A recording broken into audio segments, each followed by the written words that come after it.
dog there. Did you leave me hanging? You left me hanging, dude. Are we supposed to do the But roof? now we're live. Roof? No, we're not. We're not doing that. We're not joining that. We are. We are live. G'day. How you going, guys? Hey. Welcome back to another episode of the Infinite Podcast. Riskit, Sorry about that. Oh, you can't hear me. Oh, so, because I'm muted.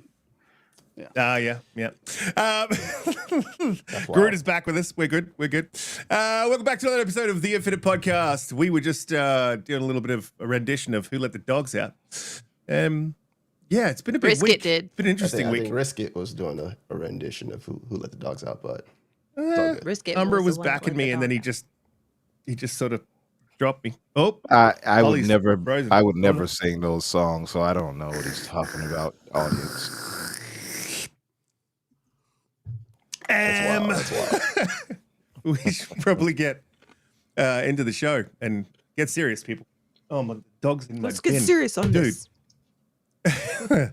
Well, look, there's been a big week. A lot happened for PlayStation, but we've got Showcase around the corner. So I wanted to jump into that first because there's a lot to be excited about. And I was again going through what the list of what we could possibly see. And I haven't got anything yet. I got a dude who does get information, but he's got absolutely nothing yet. So, and he said to me that they are being way more tight-lipped than usual. And the only thing that got out, I think, was that Doom medieval thing. So he's like, that's weird. So hopefully I get some information coming up soon, but I haven't got any yet. But there is so much to get excited about. I'm just going to give you guys a list. This is the list, 31 games that I sort of have curated, or like could find last night while I was like digging to see what's sort of coming. We got Dungeons. There's a lot we know about, but also there's the things that we don't know about. So that's something to get excited about. And I didn't go through the studios last night and drop them in there, but I should have, because now I'm thinking like there's some studios, there's got some stuff cooking that's going to be, I think we're going to see. Dungeons of Hinterberg. We've got Stalker 2. We'll definitely be seeing that. Avowed, I think we're going to have a release date for that. Our History Untold. I think we already have a release date for that. But not for the console. So we might get one for the console. Dead Static Drive. I don't know what that is. Towerborn. Have played that. It is... I can't say much about it, but it is... Okay, it'll be good. It's good. It just, I think it needs a little bit more time in the oven. You played the beta? 33 Immortals. I also played 33 Immortals, and that is good. That is a good time. That's going to be interesting. Replaced. We haven't heard anything about Replaced for so long. Yeah. Sopa. We got Arc 2. We got Holly tapping on the keyboard. We got Indiana Jones and the Great Circle. We got Age of Mythology Retold. Perfect Dark. You got to get rid of that mechanical keyboard, man. We got Project Mara. We got Project Maverick. Project Maverick is by People Can Fly, so the guys who did Outriders. So I'm really interested to see what they come up with. We got The Outer Worlds 2, which I don't think we'll see. Fable, which I'm hoping we'll see. Everwild. What is going on with that game? State of Decay 3. I have heard, and I think it's already gotten out there, but is that State of Decay 3 apparently is absolutely stunning looking. Like the trailer is like, apparently the look of the trailer is the look of the game. So that'd be really interesting if we get like a Hellblade-esque State of Decay 3 and they get that base building sorted. And we'll get into that later anyway. South of Midnight, really hope we see this. That's a third-person action adventure. Really keen to see what they're doing with that. Clockwork Revolution. Look, I'm iffy on that, man, because that looks very much like a Dishonored sort of Bioshocky type game, and they're not my thing. But Holly, I know you'd probably lose your shit over that one. Microsoft Flight Simulator 2024. Oh my God, yes! No one's excited for that. OD. Project, already got that one done. The Elder Scrolls 6 Harmonium, the musical. Can't wait to play a musical game, because I love the cinema when it's a musical. Citizen Sleeper 2, Star Wars Vector, and Routine. That is a lot of games. That's what we know about. What we don't know about, well, Xbox has now got 40 plus studios. So there's a lot there to unpack. And Holly and Donte will be at the showcase. I don't know if you guys got tickets to get in yet. Holly, did you get a ticket in? Yeah. Yes. It's not. I mean, so Oh, they look. send you the kind of like get ready, prepare for email, which I just got today. And you basically, once you get there, is when you go show your ID and everything like that, and that's when you actually get your little band and all that stuff. But yeah, they sent us the email today, basically kind of saying get prepared for it. So Nice. Are you going in with the media badges? Because you're on Infinite? I'm kidding. We don't have media badges. we're press. I'm going in like press. Wait. Dude, you need to put a chain. A chain If I through carry that, my and then just- microphone with me to the place and I hold it up, Credentials. will that count? That's good enough. Yeah, like just get everyone's feeling at the door. Hey, how you feeling about the showcase? Fantastic, awesome, and then just start walking through. They're like, whoa. Look, so I'm going to jump to Holly because we have had this conversation a few times, but it's just around the corner, so the hype levels should be really building now, and especially off the back of that PlayStation show, which we're definitely going to get to. There's a lot of PlayStation news this week that we do need to get to, but off the back of that PlayStation show, I think Xbox has got the foot on the neck, and they just really need to press hard. Pause. So what are you excited for?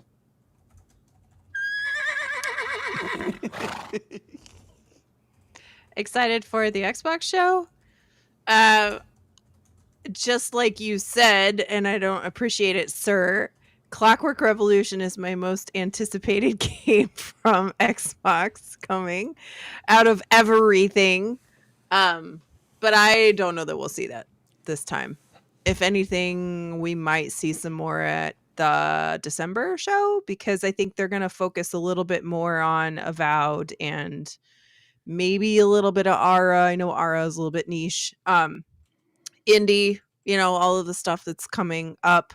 There's a lot of games that we know are supposed to be around the corner, like Replaced and Stalker 2. And we know they're supposed to be in 2024, but we needed, Stalker 2, we do have a date, but we really haven't seen anything in a while. So I'm kind of looking forward to seeing something, right, to kind of spike those levels again. Frostpunk 2 is coming out in July on Game Pass. I think they are going to show something of that, because everybody I ever see talk about that game are like super stoked, even people I don't think that played the first one. And it's hard.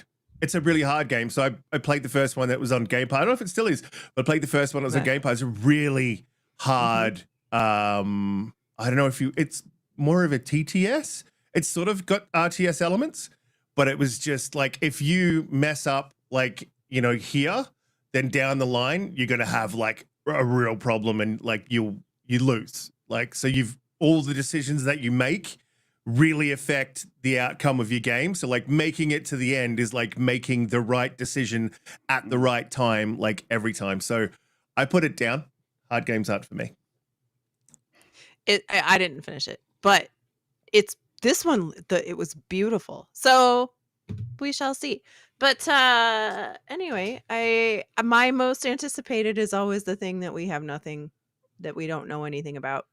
But I do want to see something from Double Fine. Please show me something from Double Fine. And other than that, honestly, I'm just really, really excited to see the people that I have seen for the last few years in LA, and get to, hang out in person, which we only get to do once a year.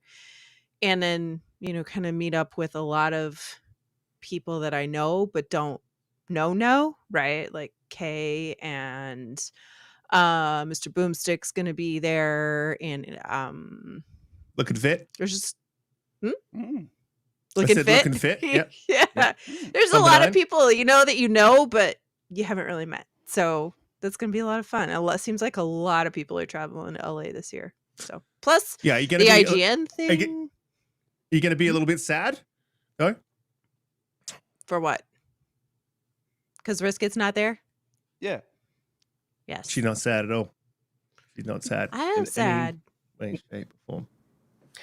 It was funny let's because he go was next to fishing. Risk. He was fishing for sadness from you. For I'm especially gonna sad take that the I line- can't the line was introduce out, him right? to something else sugary. Dang, so much Like, that he went off. I was there for the can for a Kool-Aid. second. I Oh. need the next thing to thought he was gonna introduce cry. Riskit to. Yeah, I thought he was gonna cry for a second. He was like, "Oh, hold on for a second." Got the all right, tears. he got Give me a the, second. the tear from his eye. No one cares. Yeah, I'll be there next year for sure. But like, I am spewing that I'm missing this. Is a very Aussie thing to say. I'm spewing, mate. I'm spewing that I'm missing this one. There is so many people that did not go last year. This is the thing that sort of annoys me though as well, because like last year there was a feeling that it wasn't Xbox's year because there was bad. Xbox was stepping on rakes all last year as well, right? If you remember, and they're like, oh, we didn't have anything through 2022 and blah. There was just this bad feeling again. And all the bigger creators are like, nah, it's not going to be any good. I'm not going to go. I'm not sure if that's exactly why, but people just weren't feeling it, right? And then when we got there, it was a great time, and it was one of the best showcases we've ever had. But this one's going to top it. I think this one's going to top it 100%.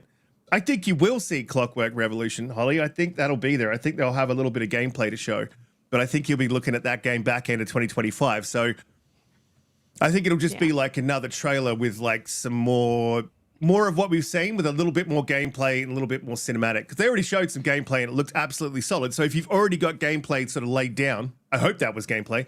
I think it's a possibility that we might see it. Like, Isn't the show, correct me if I'm wrong, but isn't the show longer this year? I don't No. think so. No. Have they given it time? 2 hours, I thought. Ooh. Are you sure that doesn't include Call of Duty? Oh, no, I'm not sure. Yeah. Call They're of kind of Duty. giving Call of Duty like a direct similar to what they did for Starfield. Like they did Starfield. Yeah. Yeah. Yeah, I think it'll which be is a similar to really last year. bad place to do it. Do you know where they should have done that? They should have done that at Jeff Keighley's. They should have been like, here's 15 minutes at COD or something. That's where you get eyes on it. That's where you advertise Xbox. That's where you push. They may still do that. Yeah, but why pay Keeley for it when you can just basically put it on your own thing? This is Especially true. since you're I think promoting Game it's- Pass. I thought the runtime was 80 minutes, 90 minutes. Assassin said they told us the runtime. I just don't remember. Right. They Right. Yeah. didn't Well, it say would what be. it was. It's usually 40. It's usually 45 minutes. But there's also a lot of studios. So the stuff that you said you didn't see, and I don't want to like just take up everyone else's talking points and talking time, because there's a lot of studios out there. But like just the Xbox owned studios, you know, we've got you've got Rare that we haven't quite seen anything from. We got Machine Games with Indiana Jones, the Initiative. We got Playground, and they're the three, I think. And we got Undead. That's the four that we know what they're doing. We got id. We don't know. We do know from rumors what they're doing, but we don't know for sure. They haven't announced anything. You've got the Coalition. Yeah, and you've also got, when you think about it, Forza as well. People are talking about Forza 6 coming, so that's interesting. Horizon. Garuda, what are you looking forward to? What's your most anticipated? I don't think they're doing a Vampire Survivors 2, so you know. Oh, Grounded 2 then? That'd be great. No. Stop it. Actually, Play that on PlayStation. yeah. To be honest, I'm just looking forward to a lot of the games that have been announced for so many years, more or less coming to fruition. Like proof of life on some of these games, like Fable, Perfect Dark, State of Decay 3.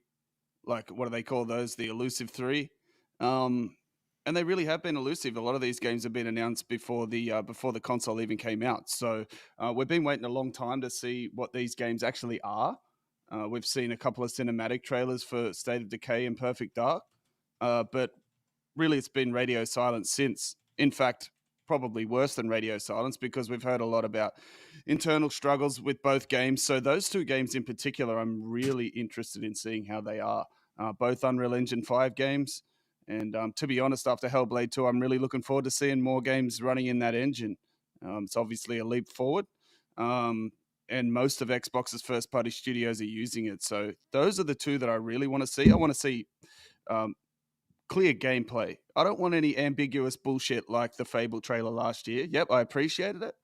But I want definitive gameplay. We've been waiting 5 and 6 plus years for these games now. But I really do. So what do I you? love Gears, right? So Gears. so what do was you my have to see favorite, gameplay on? I want to see gameplay on Perfect Dark and State of Decay, man. It's been so long. Those two I want to see gameplay of. Clockwork Revolution looks good. I'm not sure if we'll see it or not, though. I want to see Gears, man. That's my favorite Xbox franchise. I absolutely love all the Gears, even 4 and 5. So I'm really looking forward to seeing that. And I just hope they don't put any games on PlayStation. So it has potential. It has potential to be the best Xbox showcase ever. Well, I'm just kidding. Oh, it definitely does. Yeah, I get it. It has potential to be the best Xbox showcase ever because they have just this plethora of content, more or less embargoed, ready to roll. It's just a matter of them showing us and giving us a roadmap of when they're coming out. I think they've got so much to show that it's going to be difficult to put it all into one showcase. There's going to be things there that miss it, I'm sure. Otherwise, the showcase would end up being 4 hours long. It's going to be very interesting. Yeah, that's a good problem. I want Xbox to have that problem.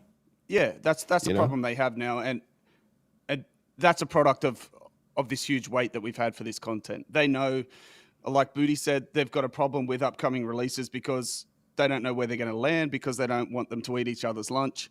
That's what we're going to have here. We're going to be eating really good as Xbox ecosystem users. But like Holly said, the truly exciting things are the things we don't know about. That's how I feel anyway. And there's still a lot of studios that we actually don't know about. Like, its game has leaked with Doom, the medieval one. But there's still a whole bunch of studios that we don't even know what they're doing. So those are the most exciting ones for me. The ones that we don't know about.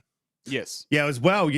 Apparently that's the new Activision Blizzard studio has been cooking for a while, and it was about to leak that studio existed. So We might get they a had title screen for that one.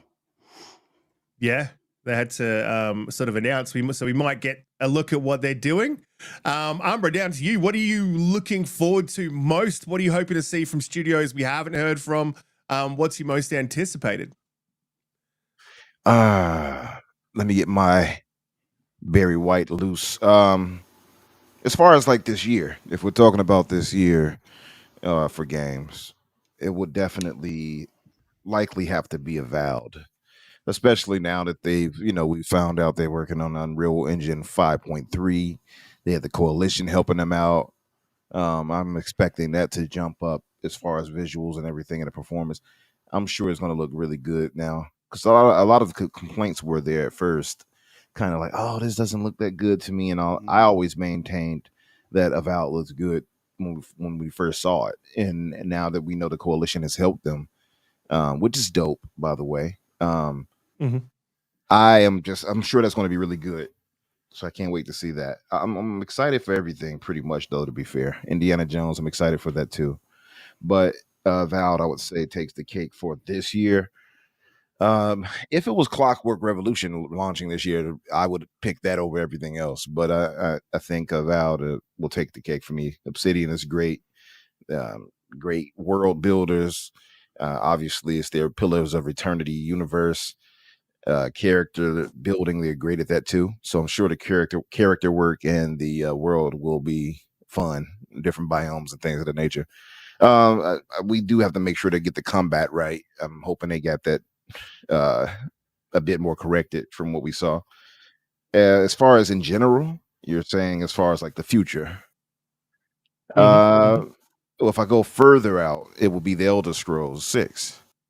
But if I go like next year, it will be like Clockwork. It would be, I don't know when Blade might drop, maybe 2026, 27. It would be that. It would be Fable.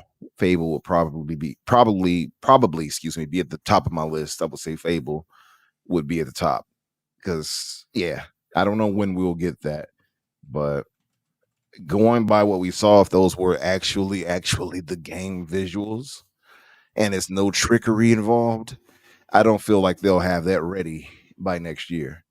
I feel like that's going to be ironed out until, the last second. But after we saw what we saw with Hellblade 2, I don't really doubt that type of fidelity can be achieved anymore. It's just the animation that was like so crisp that it was like, is that actually live gameplay? You know what I mean? But if I had to pick as far as further out, Fable, Blade, Clockwork Revolution, The Elder Scrolls. So those would be the ones that pique my interest the most.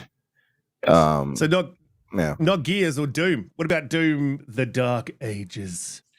I'm excited for Doom, and I'm sure it's going to be a great game. I still haven't played, or at least played enough of Doom Eternal, so I still haven't beaten that. Yeah, Clutch his pearls. I got to finish that up. I know there's like a few people who are like, "What? How dare you?" Like my boy MJ, but because he loves Doom, for instance. But no, I mean, we had so many different games to get to at that time. It's like I had to put that to the wayside, and it was only so much punching in a damn demon's eyeball I could do for a minute before I got a little like, all right, let me play something else. I need some happiness in my life. I don't want to be in hell. So it was just I'll just put it to the side for now. I'm gonna go back to it eventually. But yeah, I'm happy for another Doom. I'm just not like, yay, Doom.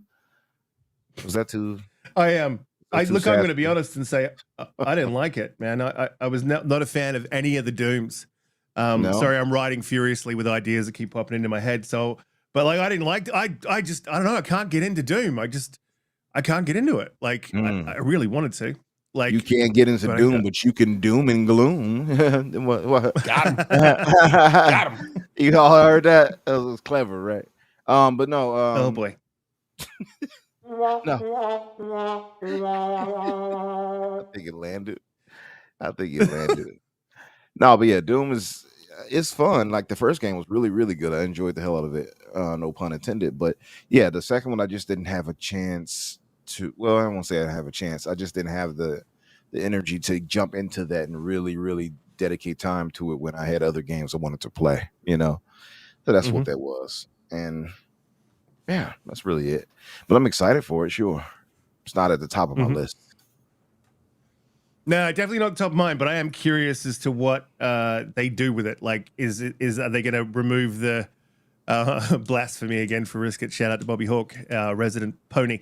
I'm sort of interested to see what they do with it. Is it going to be like melee weapons, or are we going to look at like more of a? Is going to be magic? Like, what's the deal? Donte, just gonna jump to you, man. Like, there's a lot coming. There's also studios like Toys for Bob that has recently announced just before the show. I think it was last night for me, early morning for you guys. That they were definitely in partnership with the first party game for Xbox. So that's interesting to see what they bring as well. So there's a lot to consider. You've got from Activision itself, you've got Digital Legends, Shanghai Studio. It's Beenox. High Moon. A lot of these studios that were traditionally support studios are now, maybe they are cooking something. So what are you most excited for, and what we know is coming, and which studios are you hoping bring the fire? Bring the fire. So, Coalition, obviously. I want to see what they've been cooking with. If we get to see a hint of Doom, or excuse me, sorry. Brain is really slow. It's been a long week, y'all. Very long week. A hint of Gears, especially since people have been saying that it supposedly looks really, really amazing. They're like, if you think Hellblade looks great, wait till you see Gear 6. So I want to see a hint of that, whether if it's like a small trailer segment or whatnot. Just show me what you've been doing and kind of give us a concept as to like how much you guys are doing. How like they teased with open world in the last game. So it's like, are you guys abandoning that? Or are you going to like dive in a little bit more, because that was the one thing that people felt like wasn't fleshed out enough in the previous one. I want to finally see what Replace looks like, because we've been we saw that game for forever ago again, right? And like it's just been like a big cricket since then. So hopefully we get to see where Replace is at, and hopefully if that thing's close to being ready for release. Perfect Dark, of course. Like we got to see an actual trailer, like in-game trailer, right? So if they're saying that it's really Gameplay. not, Yeah, like if this is not in development hell and it actually is in a good state, then okay, show it off and give us an idea as to like what the quadruple, whatever they called it in terms of the studio, to what that looks like when you get the finished product out there.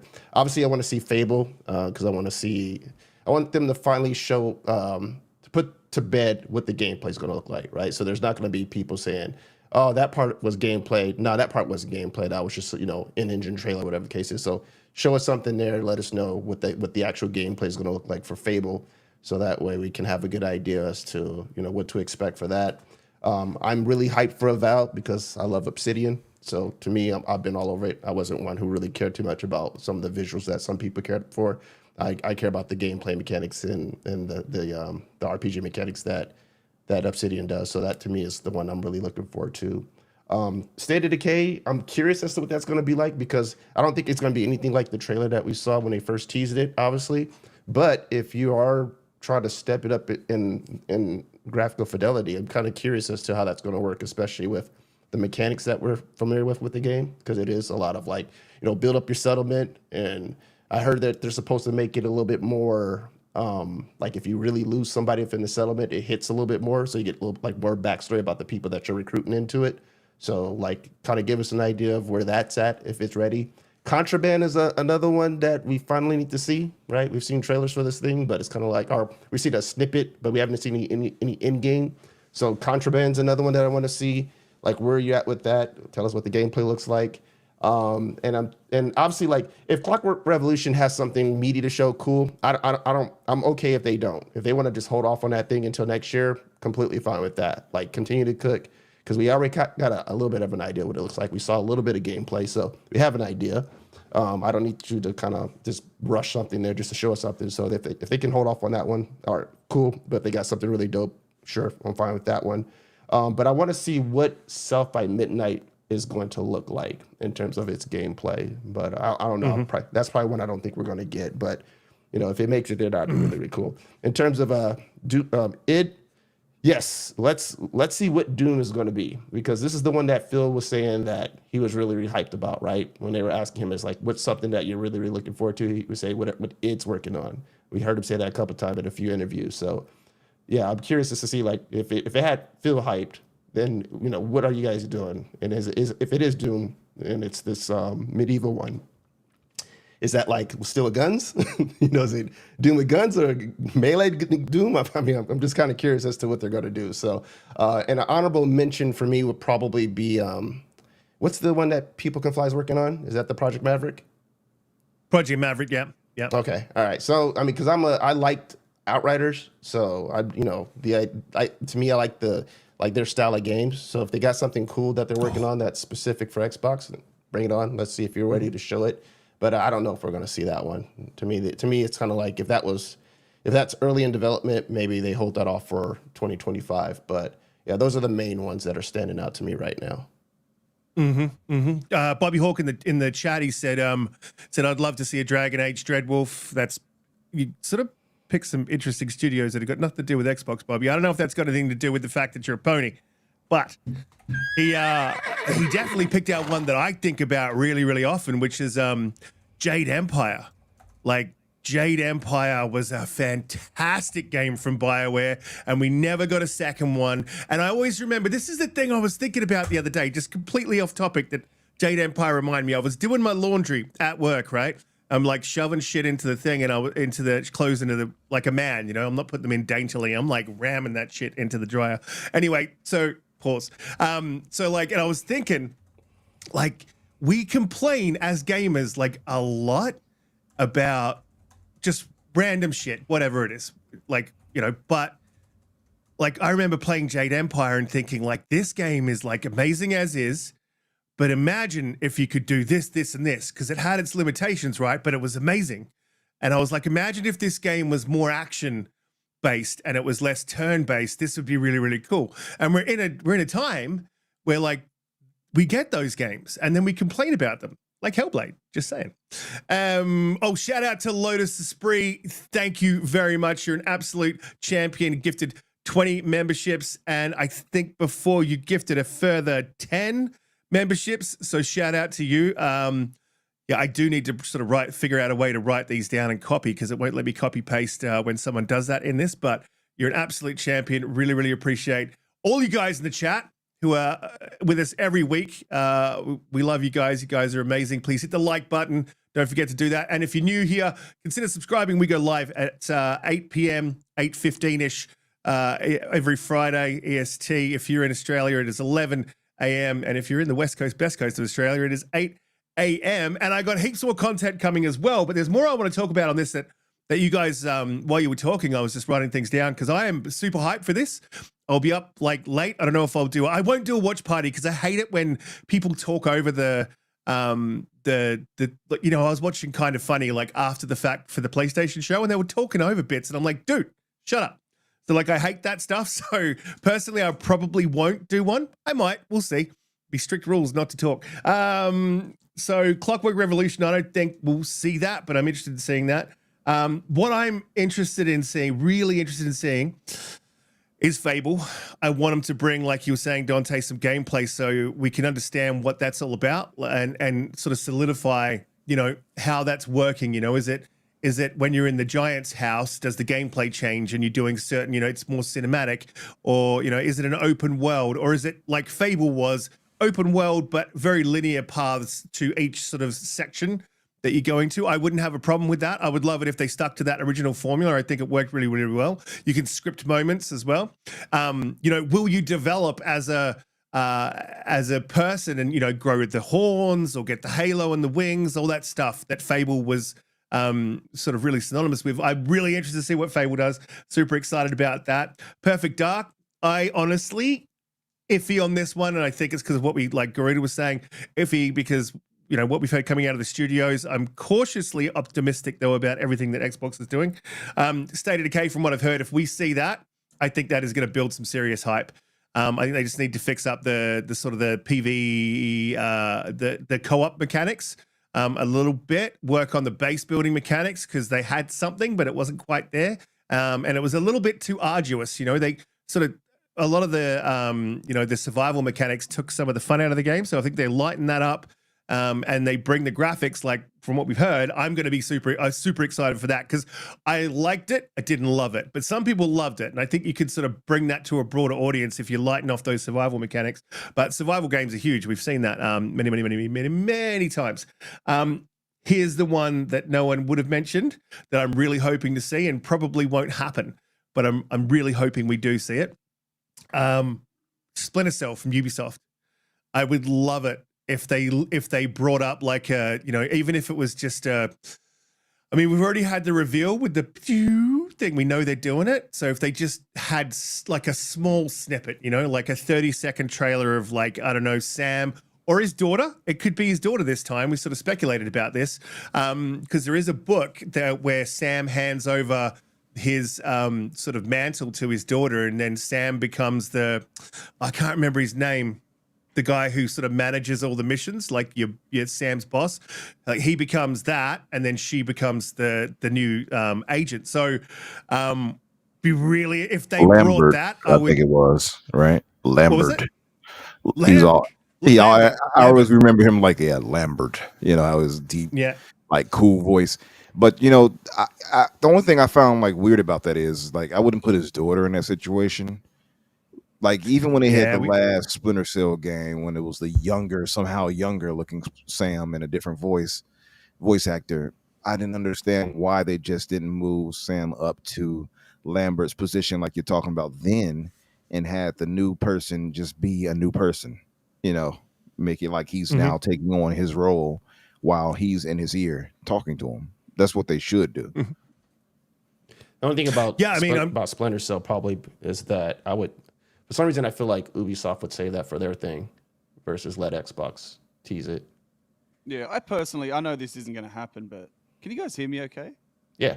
Absolutely. Yeah, sorry. Yeah. I've spent the whole show trying to fix a weird audio bug, and I've finally fixed it. Thank you for bearing with me. I personally, and I know this won't happen, but let's have the Xbox show as an Xbox show. I don't want them to do what PlayStation did and show all Xbox and PC games at their showcase. Like, let's try and stick to like either the Xbox Global Publishing, Xbox First Party Studios. Show me an Xbox show, Don't show me a third-party code. That's No, what but I they're really always want. I think they've got enough content to do that.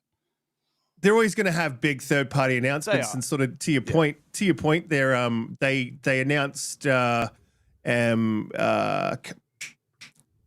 Wars Outlaws. That was announced at the Xbox show, so that was a huge drop for them. For sure. And I just think they've got you, that much content now that they don't need to lean too heavily into that. Just a little bit. No, but you also need to lift up your third-party developers. You Sure. do. Ollie. Sure. And Garuda, they also they use a lot of that. They have a lot of third party in Game Pass, right? So like Yeah, a for sure. lot of the games that they're showing are highlighting the fact that they're in Game Pass, and they have to do that, right? Because they've Yeah, made this totally. deal with them. So like I do think that they don't do it as much as they used to, right? They used to do it Yeah, a that's lot more- because they didn't yeah, have a that's lot more in what the I'm getting at. lineup, right? But now I think it is. I think at least for the last couple of years, it's been predominantly Xbox / Game Pass material. For sure. Yeah, for the most part. Instead, but that Outlaws was a huge drop. That wasn't, and I think that was. Mm-hmm. Look, I think the Xbox show now has more eyes on it than the Ubisoft show. So even though Ubisoft is, a big with a lot of people, but I think for Ubisoft, it's a benefit if they do. We've already got an announcement of Splinter Cell. Like, we know that's happening. The developers already talked about it the last time they spoke about it. They said, we're going radio silent, until we've got something to show. So it would be awesome if when they brought something to show, it was at the Xbox show, because I don't know if you guys remember this, but Splinter Cell was an Xbox exclusive. And it wasn't because... Yeah, it wasn't because they and it was one of the reasons I loved Xbox. It wasn't because it was a signed deal. They could not get that game to run on the PlayStation it was initially. The hardware in the original Xbox, that game was built around it. The lighting, everything about that game was pushing the limits of that Xbox hardware. It was mind blowing. It was a leap at the time, ahead of anything that had ever been done. The Absolutely. lighting and the And there was shadows one and other- everything like that. Oh yeah, it was amazing use of stealth, and we haven't seen that for such a long time. But if you look at the Assassin's Creed announcement and the blog for Shadows, I can't remember the name of it, but the one that caused everyone to flip out again, that's got a lot of stealth elements that I would say are sort of Splinter Cell-like. So maybe they're sort of working in conjunction together. And it would be good to have Assassins, like Assassins are supposed to use stealth. It would be good to have Assassin's Creed bring back a lot more of those heavy stealth elements where you can just stealth an entire level if that's what you want to do, because that's what I do. You know what I mean? I love that shit. Absolutely love it. The other thing that someone brought up in the chat, and I apologize for whoever it was, I think it was Tim Peer. I could be wrong, but he said he wants something new from the coalition, and like not a Gears. And I 110% agree. I think they're going to wrap up that Gears 5 story, finish it off with Gears 6, and then move on to something different, because they are masters of the engine. And I think mechanically they're being held back, because Gears is let's be honest, early 2000s game. So, it's still got the mechanics of an early 2000s game, which is great. Don't get me wrong. I love cover shooters. I could play cover shooters all day, and they are good mechanics. However, I would like to see what they do new mechanically. I already know that whatever they make is going to be a graphical powerhouse, and they're going to make it look beautiful. But I want to see what other type of game that they can make. If it's a cover shooter, great. With different mechanics, cool. But I think they could come up with something absolutely amazing. I think they're one of the most talented studios in the business, hands down, bar none. So it would be really interesting to see, them turn their hand to something else. I do hope, though, that they focus when they go into a new IP, which is what I hope they do, as they focus on something single player, because I think that's where their strength is. They make great multiplayer. It's not for me, but a lot of people love it. But I think that is really where their strength is, storytelling. The first Gears was absolutely amazing. Maybe something horror, that would be cool as well. There's Well, so they much. cancelled something, remember? Would you guys want for them to so they wrap up with Gears 5, right? To wrap up this trilogy, and then they move on to something different, and then someone else does an offshoot of a different Gears story, like another studio, allowing the coalition to kind of do something different? I don't think you can let Gears. Yeah, you'd have to, right? Because I don't think you can let Gears die. I think you turn to maybe a People Can Fly, someone who understands the franchise. Yeah. Or something they like could that. they could they could beef up and get two teams to really divide and conquer too. And honestly, especially with the expertise that they have, right? I think they've proven how how great they are. So I don't think it would be a big ask to do something like that. Um, and really, just I I hope that after the next Gears game, or even if they find a way to do it within this one, they really just start fresh. Like do a reboot of some variety. It doesn't have to be, with the same characters. Maybe it's same universe, different characters altogether, different part of the war, something like that, different part of the timeline.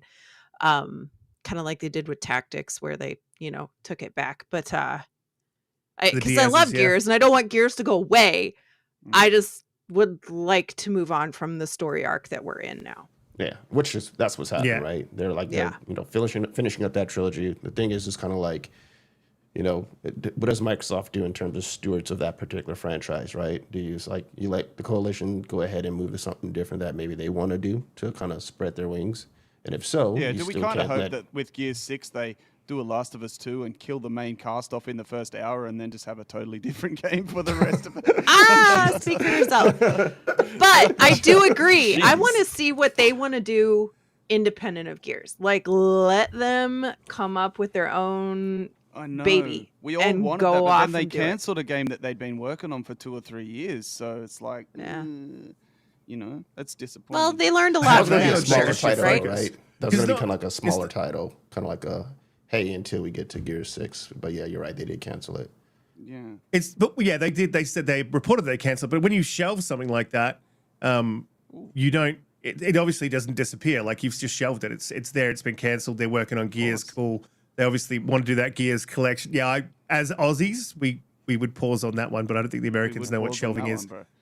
Yeah, we definitely want to go into that. Enlighten them in that. They don't need to know. Yeah, Ew, brother. we can tell them after the show what I have no shelving idea is. what it is. You don't want to know. But if you shelve something like that, first of all, it's going to be painful, and second of all, it's still there, right? It's not going to go anywhere, so you can circle back to it. So maybe what they're working on, we will eventually see come out. Like, that would be cool. And I would be really keen to see just like what was it they were working on. Like was it third person? Was it first person? What was their arc? Was it multiplayer? Was it single player? Was it a Metroidvania? I doubt that. Was it Tactics 2? Was it Tactics 2, man? Well, look, Splash Damage, the studio that worked on Tactics. That's another thing that I think I did a video when I said in the video, like Splash Damage is making some noise about the previous Gears Tactics. They did like a little dev diary of how they, put it together, where they came up with the ideas, the mechanics, all that sort of stuff. And someone underneath the thing said, wouldn't it be great if we had a tactics RTS, so real-time strategy, whereas tactics was a TTS, and they said, wouldn't it be like, and it was just ... So I feel like that.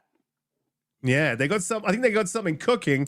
Whether or not we're going to see it at this show, I don't know. But like, definitely Lotus Esprit. We need some more Peppa Pig. Absolutely, they should buy that IP, and also Bluey. I'm just saying. My daughter Shout out loves to those Astro. games on Game Pass, bro. Do you know Bluey's house? They literally. This is totally off topic. I was watching TV the other day, and Bluey. You guys obviously know what Bluey is. If you don't, Bluey's like this little Australian dog. Phenomenon all over the world. Like everyone loves watching Bluey. Even the missus loves watching Bluey.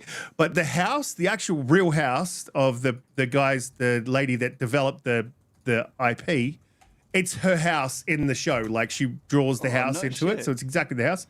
Yeah, but it's in Queensland, and they sold that house in an area where maybe houses would go for $800,000. Guess how much that house sold for? $8 million. Someone bought that house for. Wow. To buy you the can Bluey explore house. the whole house in that game, man. Like you can go everywhere in that game. Yeah. Anyway, Right? that's no one Yeah. wants to hear that, but yeah. Yeah, did you? No. Tell us all about how you. Tell us all about how you played Bluey. One thing. You can play couch co-op.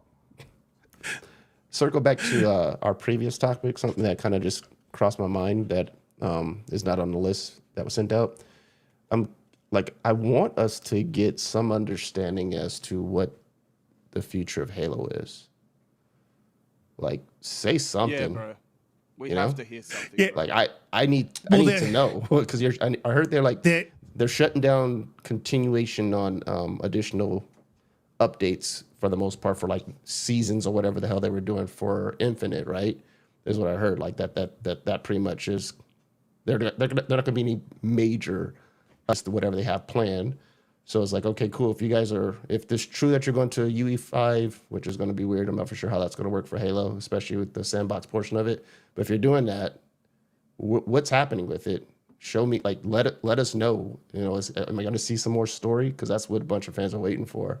So that's one thing that I'm realizing. Like, I've been very quiet about that one, but I'm hoping that we hear something as to what the future of Halo is. I'm with you, Donte. There's been a couple of like suspicious leaks that I didn't really like the sound of, if I'm perfectly honest. But they've got to show us what the future of Halo is, man. They can't do Halo like this, So Yeah. Yes, I don't know if you guys know or remember Footed Ghost. He's an Australian Halo creator. Just makes really short videos about the state of Halo and what's been going on. Unfortunately for him, because that's a hell of a game to be a creator for. But great guy. We've had him on the show before, and he released a video the other day. He does get a lot of inside information.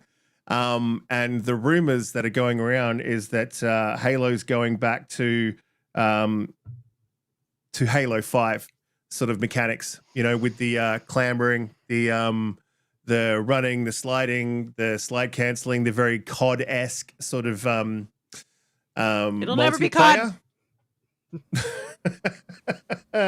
X-Defiant's better than COD anyway.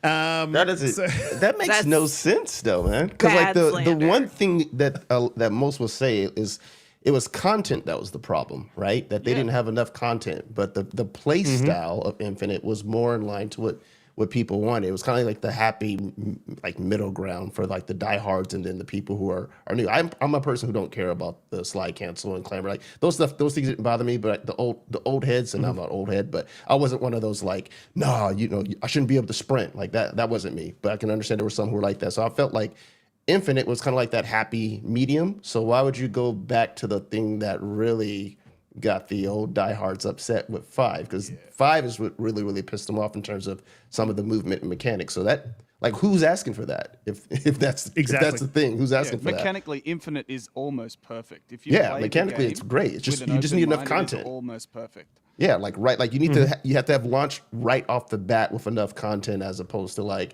here's a few maps. And over the course of 2 to 3 years, we're going to be building these things out. It's like 100%, bruv. If they launched with the content they have right now, it would be a complete different narrative around that game. Yeah, and I mean, to me, I still play it. It's fire right now. But it's like exactly, you got to come close to where you're at right now at launch for whatever the next game is. You don't just go back and say we're going to try to capture COD movement. People who are playing Halo aren't playing it because they want COD movement. That's the reason why they're playing Halo. If they want to play COD, they'll go play COD. Right? It's just two different types of game mechanics, and you play one based upon what you're feeling like that day. I don't want to sit there and say I want to see my Spartan doing Twitch movements the way a COD player does. Point, man. You nailed it, bro. Like, why would you? I don't believe this leak, because why would you go back to something that didn't fucking work? Yeah, that doesn't make sense to me. Whoa. You think you don't believe this leak because I'm not Xbox doubting him. wouldn't do something that doesn't make any sense? Is that what you say? Now that you phrase it like that, hey Garuda. Garuda, Panda's saying you're a bit low, so either gargle the mic or get it deep, man. Get it deep in there. Oh yeah, I see what happened. We're pausing. Look, we gotta How's move that? on. Is that a little bit better? Oh, there you go. Oh, damn, that is you're like perfect. Blowing my ears out. Yeah, maybe turn that down. Look, we got to move on to the next topic because we do. Because I said so. Please hit the like button. Share us out. We go live every Friday, 8 p.m. EST, where Umbra is sleeping, but you don't know because he is on mute. And if you're in Australia, it's 11 a.m. And if you're in the West Coast, Best Coast, it is 8 a.m. Moving on to the next topic. We know he's asleep now because he has not unmuted and he has not responded. So jumping into the state of play. Oh, so this is it was shit because because I didn't change the tone. He's got no idea. No idea. Yep. I'll timestamp that and send it back to him. I told you you He'll be sounded like, extra sleepy tonight. Oh yeah, yeah. If he was a dwarf, his name would be Sleepy. Umbra, you still with us? Umbra. Let's let Oh, it he's ride, gone. man. Yeah. I'm Umbra! still here. I had to take care of something. Give me 1 minute. It's like, damn, is he really sleeping on us? He was. He I'm just sorry. woke up. That's the difference. Yeah, he just woke up. We've been talking. I mean, the show's over, dude. Like we're like off air. How do we do? How do we do? How do we do? Oh, Umbra. Was good. Did we kill it? Did I have good points? Was I singing too much? Did I talk about my PC? He's asleep again. Don't worry about it. He's gone. He's gone again. Look, we're gonna move on to the state of play. Wow. So look, I had a few thoughts on this. I get there's a lot announced, right? There was just nothing for me that was on PlayStation. So there was nothing for me here. So the ones that I probably would play, there was only one single game. So Concord looked very much like an Overwatch to me, just with a Guardians of the Galaxy twist. That's 100% what that game looked like. So yeah, it was a bit. For me, it was a bit. I got to figure out how to do this. Sorry. Be nice. For me, it was a bit of a miss because it's not my thing. And what else do we have? Dynasty Warriors. I can play that on on Xbox. That's coming to Xbox. There was another fantastic game that I was pretty keen on, and then found out it was coming to Xbox. That was the Ballad of Antara. That's coming to Xbox as well. I was hoping that there would be. I know that no one cares about VR, but I actually do. No, I but do. I just don't think there's. Of course you do, because it's still in the box. There's nothing to make me buy it just yet, and I was hoping that we got something. That Alien game, Holly, though. do you have a PSVR too? Mm-hmm. How many times I have you do. used it? It's still in the box. Still in the box. I got it day one. Like you've never plugged it in. I got it day one, and I haven't even taken it out of the box. Oh, And I even bought a shit. game for it the other day. There was a game on sale, and I was like, oh, that looks really good, and I bought it. Where's it at? Where's it at? Where's Still it at? haven't taken it out. But they're giving me there more you go. reasons to actually find the time to do it and set it up and spend. I didn't want to spend $50 on a VR game. Sorry, I didn't want to spend $50 on a VR game. But how much did you pay for the VR setup? We're not talking about that. We're talking about the game prices. So, There's Silent Hill 2. I can't believe that game is a UE5 game, and there's a narrative going around that Oh like my if gosh. it's if No it's way. if it's got gameplay, then it's not going to look as good as Hellblade. Like that's Boy, got no nothing way. to do with it. It's time, resources. That's all that is. And, Talent, and bro. It's talent and look. Man, I really was rooting for Silent Hill 2. Like it's Bruh. it's an old school classic that I personally loved. I really get into my my horror games, so for that to look the way it does, I was a little bit I was bummed. I was a bit bummed about that. So look, for me, it all came out to a 4. The only thing that was there for me that looked like sweet, like really good, was Astro Bot. Yep. Loved Astro Bot. Looked absolutely Holly's amazing. It looked like a competitor for Holly's typing. No, it looked like a competitor for Mario. I absolutely loved it. What we'll do every time she types, we'll do that. Tip, yeah, tip, there you go. tip, Put it on front screen. Hey, Or she's the hair looking fire right now, though. It's looking fire, Holly. The hair's It looking is, good, it so is. put her front and center. For the You have typing. really You pretty can't eyes. insult Holly. and compliment at the same time. I can. That's my specialty. I generally do those in a damn. specific order, so that way it keeps me out of trouble. Did you hear Garuda? That was lovely, Garuda. Say it again. It's nice. I'm not saying it again, bro. He said, Just "The keep it eyes real. are beautiful." You know it's recorded, right? So I can go back and listen to Yeah, it. we So can you just might as well rewind You say can it go now. back and listen. Let's rewind You that. missed it. I didn't hear what you said. He said you have beautiful eyes. She does.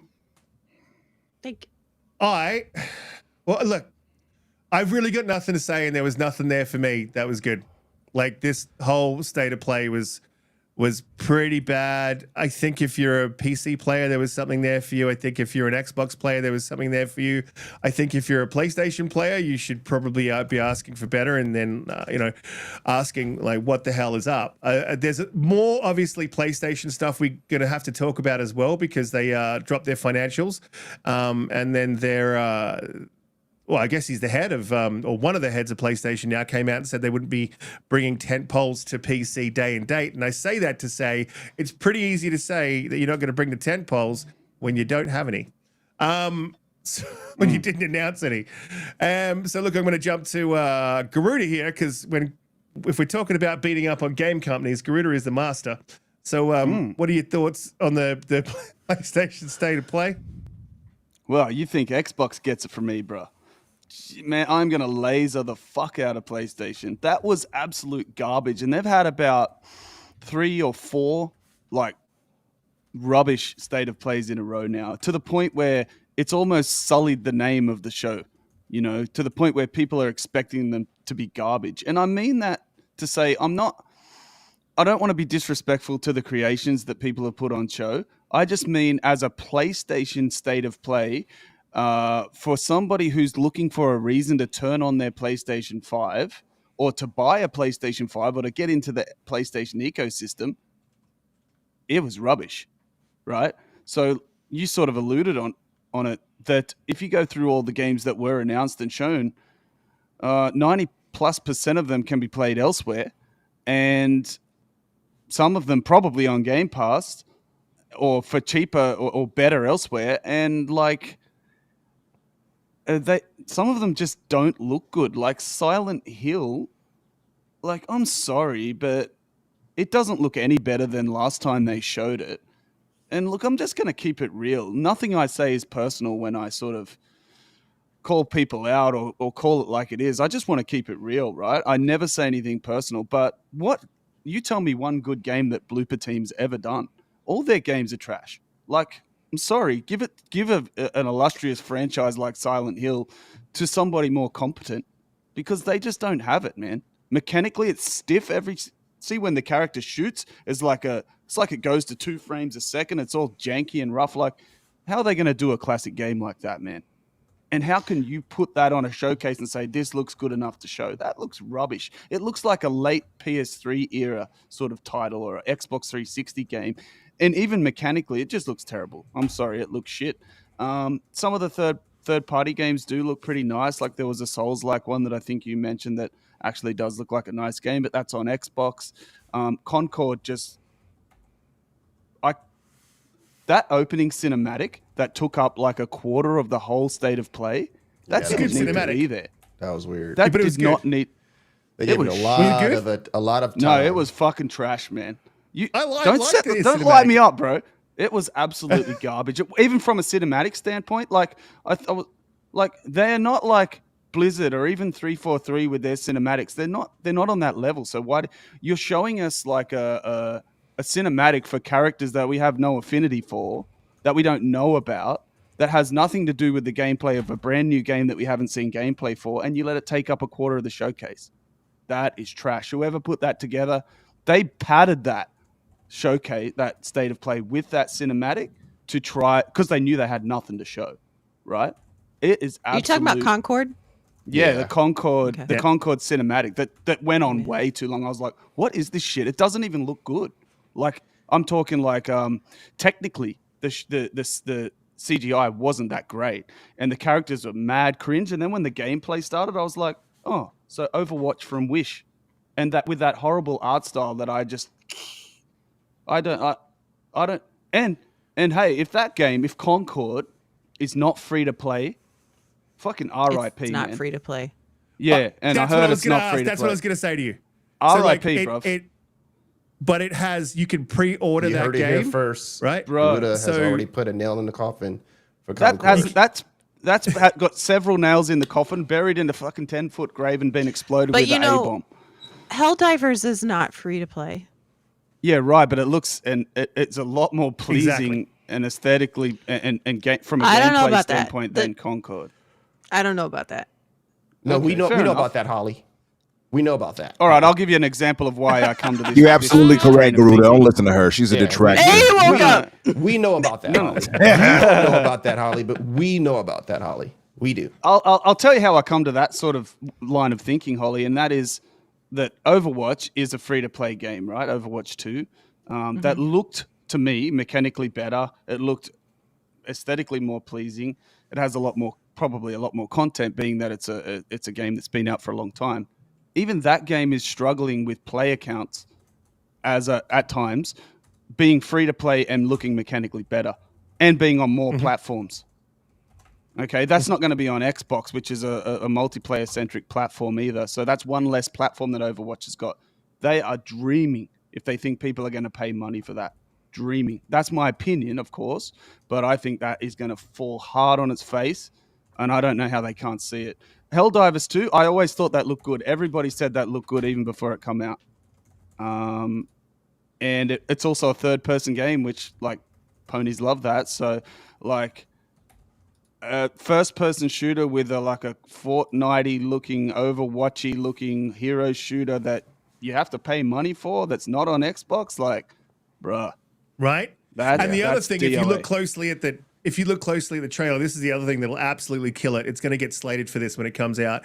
Is not all of the characters are available to play day one, because if you looked at that trailer and paused it on certain spots, you can see where they're rotating characters in, and you can buy characters. So not only is it not free to play, they are going to monetize the shit out of that game and absolutely drive it into the ground. I 100% It's a game.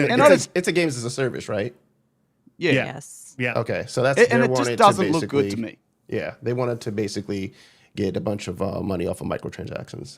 That's their pull there for that. So And whatever. it just looks dated. Mechanically, visually, it's been done by companies who know how to do it better.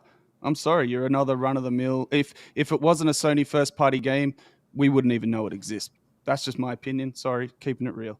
That game looked rubbish. I'm trying to think about games that were in the thing, because You forgot about Infinity Nikki. Nobody has brought up Infinity Nikki except I thought Cygnus visually and- that looked nice, Yeah. man. That looked really nice visually. That looked nice Do visually. you remember that? What that one was? Yeah, the dress-up game where you're like some chick running around and yeah, Do you that was change cool. into a cat? I call it the Let me Chinese give you Chinese Barbie simulator. Yeah, nah. let me give you a very Australian saying. I just looked at A that. very Australian. I won't say that actually. I'm not Sorry, gonna say my that 'cause bad. it's highly. I just looked at Infinity Nikki and I was like, no. Man, what are we? That was up there with baby steps, bro. No, That was up there with like baby steps. That right, kind my of thing. bad. That's Go ahead, like. Riskit. I've seen a lot of people say that this whole show could have been a blog post. It could have been. They could have just announced Astro Bot, which I might add is a sequel to still the best game on PlayStation 5, in my opinion. The pack-in game with the PS5, Astro's Playroom, was awesome. Celebrated what's really good and fun about PlayStation. It harkened back to an era when they had interesting, fun, and risky games that are a little bit quirky but cool. And that they're really leaning into that and channeling into that with Astro Bot, which looks like you said, like a very much a Mario-esque competitor. That game is the only game that looks cool and is the only thing that you would really think I might turn my PlayStation on for. That's about what I've got to say. It was trash. It could have been a blog post. It could have been a Twitter post. Trash. Yeah. Yep. So what's your score? What's your score for it? Give us a score. 3, and that 3 is for Astro's Playroom, Astro Bot. Sorry. 3. Yeah. That's how it is. 3. Damn. Yeah. It's shit, a harsh Pointless. assessment, but at least we know that Garuda will be just as harsh on Xbox, and now we've seen him be even harsher on PlayStation. So I love that when you're going in, you go all in. Blue, I saw a little bit of agreement. I saw a little bit of disagreement there. I saw some facial expressions, even though you weren't like up front and center. But what do you think on whole? Start with Infinity Nikki. Just kidding. I got to quickly run out because I can hear my dog attacking the bin, and I'll be right back. He's lying. He's about to go pre-order. That's a Infinity garbage Nikki. can for Americans. He's about to go pre-order Infinity Nikki. Get your pre-order. There's gonna be man. some- That's right. Go ahead. He's Put like, us on. oh yeah, that came out It's like today. getting the credit card out. I forgot about that game. Let me go get it right now. Okay, so we actually live streamed the show yesterday. I don't sound like that. Renegade realm. Yes. Damn. And then so I have a whole list here. So if you need any refreshing, let me know. I made some notes. I actually really disagree with you on Concord. I could be totally wrong. Now, what I think is that it's a huge mistake that it's not free to play. Like, first and foremost, I think it should be free to play, or it should be like $20 or $30, something very low entry, because we know what this game is about. It's about microtransactions and keeping people engaged for the long haul. But what I did like about it, the cinematic was too long. Totally agree. Too long. But I didn't think it looked dated to me. I know a lot of people talked about it looking like Overwatch 2, but for me, it looked like Guardians of the Galaxy. Yeah, I can see that. And a The lot cinematic of did, I think, but not the gameplay. The cinematics. Yeah. Yeah, the but styling we and the saw cinematics. the vast majority of clear. cinematics. I feel like we didn't even see that much like actual gameplay. With good reason. And the other thing that happened was I was watching this thing unfold, not knowing it was a gas game, and I was like, they're like trying to emulate Guardians of the Galaxy, right? They're trying to do this humor, quirky tag team of bandits, and one sounded like Drax, and all this stuff, right? And I was like, oh, okay, this is kind of interesting, and then they were talking about having story and all this stuff, and I was like, cool. And the long cinematic, it went too long. And then they took the little break, and I was like, there's no gameplay. And then they're like, oh, but now we're going to talk about gameplay. And one of the very first sentences they talked about was how it was every week we're going to be putting new content. And I went, wait a minute, it's a gas game?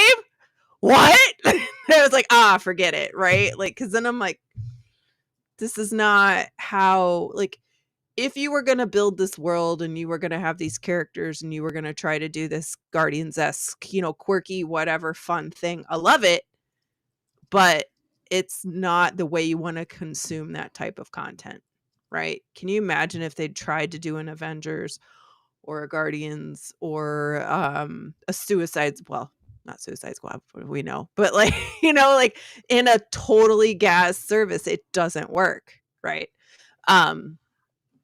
So I don't know if it's not it doesn't work. It's more like we don't want it to work. Well, or nobody's done it right. Yeah, that there too. is a way to do it, probably. I'm sure. I'm sure. Yeah, I would prefer to never to do it. I'm so tired of gas titles. Yeah, I did like the look. I did think the characters were interesting enough for me to say, oh, I might try this, until I realized it was not free or $20. It's like a full price game on top of whatever they want you to do later. And that's why I think it's dead. Not so much about the game itself, but the fact that it's not free to play and it's not on Xbox. They definitely. But then the other, well, but so then I failing on both. I agree. So then what I thought about was with Helldivers, because that's a very recent, you could argue, right, that it is a very similar methodology of how this game is coming out. It was $40. It was $25 too much. But what it did was, like, it doesn't have much of a quote unquote story or cinematic piece or something to have you come back to want to know what happens next, right? It is solely about going back, getting in, and shooting two types of enemies in different ways. So, but it's wildly popular, and it does because very it doesn't well. have a competitor, though, Holly. Whereas Concord has a litany of different games that are doing exactly the same thing, look the same, and everything. Whereas Helldivers doesn't really have a true alternative, which is why it's interesting and fresh. That was what It's I also think. fun as hell. Like you get there and get in the It's squad. fun for about 5 hours. Well, hey, listen, mileage may vary, But like it's super fun. You get to run around like you. Well, I'll say the automatons are less fun than the bugs. I will say that, but because they're merciless. But you get to run around. You do these things with your friends, and you get to plot things out. It doesn't take itself too serious, so it's funny. The humor carries it through. Democracy. They're screaming and dude bro-ish. It's just a fun game all over. Versus this, like he said, it's a competition everywhere. We've seen better made games. Overwatch being a prime example. So this is going to fall in the same vein of Lawbreakers. You know what I mean? It's like, nah. But like you say, I do agree. Pricing wise, they have to get that right. That's part of the issue. Like that is not free to play. I think is the detriment to them already. Yeah. Well, before I go on to any of the other games, Donte, since we're kind of deep diving into Concord, do you have anything else for that one? Yeah, Concord didn't do nothing for me, man. Personally, but like to me, it seems like it was sort of looking like Overwatch, and it's kind of like, well, Overwatch it's not really my cup of tea anyway. So it's kind of like, that's not my target. It seems like to me they're going for that particular market, right? They're kind of like, hey, let's get our games as a service that's for people who like games similar to Overwatch. So same way to me where I feel like them, pushing Path of Exile is going after Diablo 4 to kind of get some of that particular market. So that's to me Sony trying to say, hey, we want an answer or an antithesis to whatever Xbox has. Even though those games on the Xbox side are available between all the platforms, so it's kind of like whatever. But yeah, Concord, it might be cool, and for people who like enjoy that style of game, hopefully it turns out to be a decent game. It just didn't do much for me, and it was weird for me that they did give it as much time as they did, because to me that I don't know, man, it just gave me this feeling like the highlight that ends up coming out of this that I can see for most people is Astro Bot, right? Or is it Astro Bot? Astro Bot, right? That's the highlight, which is kind of interesting. Which you wouldn't really expect that from a Sony show. That's going to be the tells one you all you need to know about it, right? Donte. So, I think they really pushed hard on it, because it is On like Concord? the first game on that. Yeah, it is like the first game on the list that they had that's coming out. It's August 23rd. So they had to do a lot at this show in particular to try to get it out there to see, what's it going to do. They had, the Ragnarok PC port. They had Dynasty Warriors, which didn't really excite me at all, but I know a lot of people are excited for that. Yeah. They had Infinity Nikki. They had Ballad of Antara, and that's the Souls-like that I thought did look interesting. Riskit said he was interested in it. Although the kid, I call it the kid backpack. They had that weird kid on his back. So I just call it the kid backpack. I didn't get the kid on the back thing either. I didn't understand the heck that was about. It was weird. Well, like very, Death very Stranding. odd. It's very odd. I found it odd in Death That's- Stranding too. It was very odd. Like, you don't carry around a baby. What the hell? That's weird. But it's a Souls like. I kind of said it looked a little bit. It like looked maybe good. You like know what though? It looked Hobby, kind what of did you feel about it? Elden Ring. But What did you feel about it it's being free to play though? Is it free to play? Yeah, it's free to play. What did you like when I saw that? It's like That's kind the of a little Souls, more. the Souls type of game. Yeah, That's free to The play. one that Ballad of looks like Elden Antara. Ring. That's Yep. weird. I was like, That's why weird. free to play? I didn't get So that. How like- they gonna so they're monetize a bunch that? it's going to be a bunch of cosmetic stuff then, right? It's going to be like how good you dress up your character. I'm guessing, but they do have it where you can play a single player campaign, but you can also do a co-op up to 3 players. Okay. So yeah, how's your drip look, right? Because that's basically what Helldivers is doing, right? It's like weapons, but also your outfits or whatever the case is. So that's how they're monetizing their stuff, and which works for a third-person game where you how actually see that Diablo's stuff. doing theirs. So Yeah, I great. don't. Yeah. Go ahead, Ollie. Sorry. No, it's fine. It's fine. We may as well knock through these games together, right? As I go down the list, it kind of makes the most sense. I didn't finish. I didn't get my thoughts on Concord though. Like, Oh, get your We're bars. done. You're fine. yes, Shit, boss. we're done. How do you feel about Concord? She Get your said, bars. we're done. On a scale of yeah or meh, are you yeah or meh?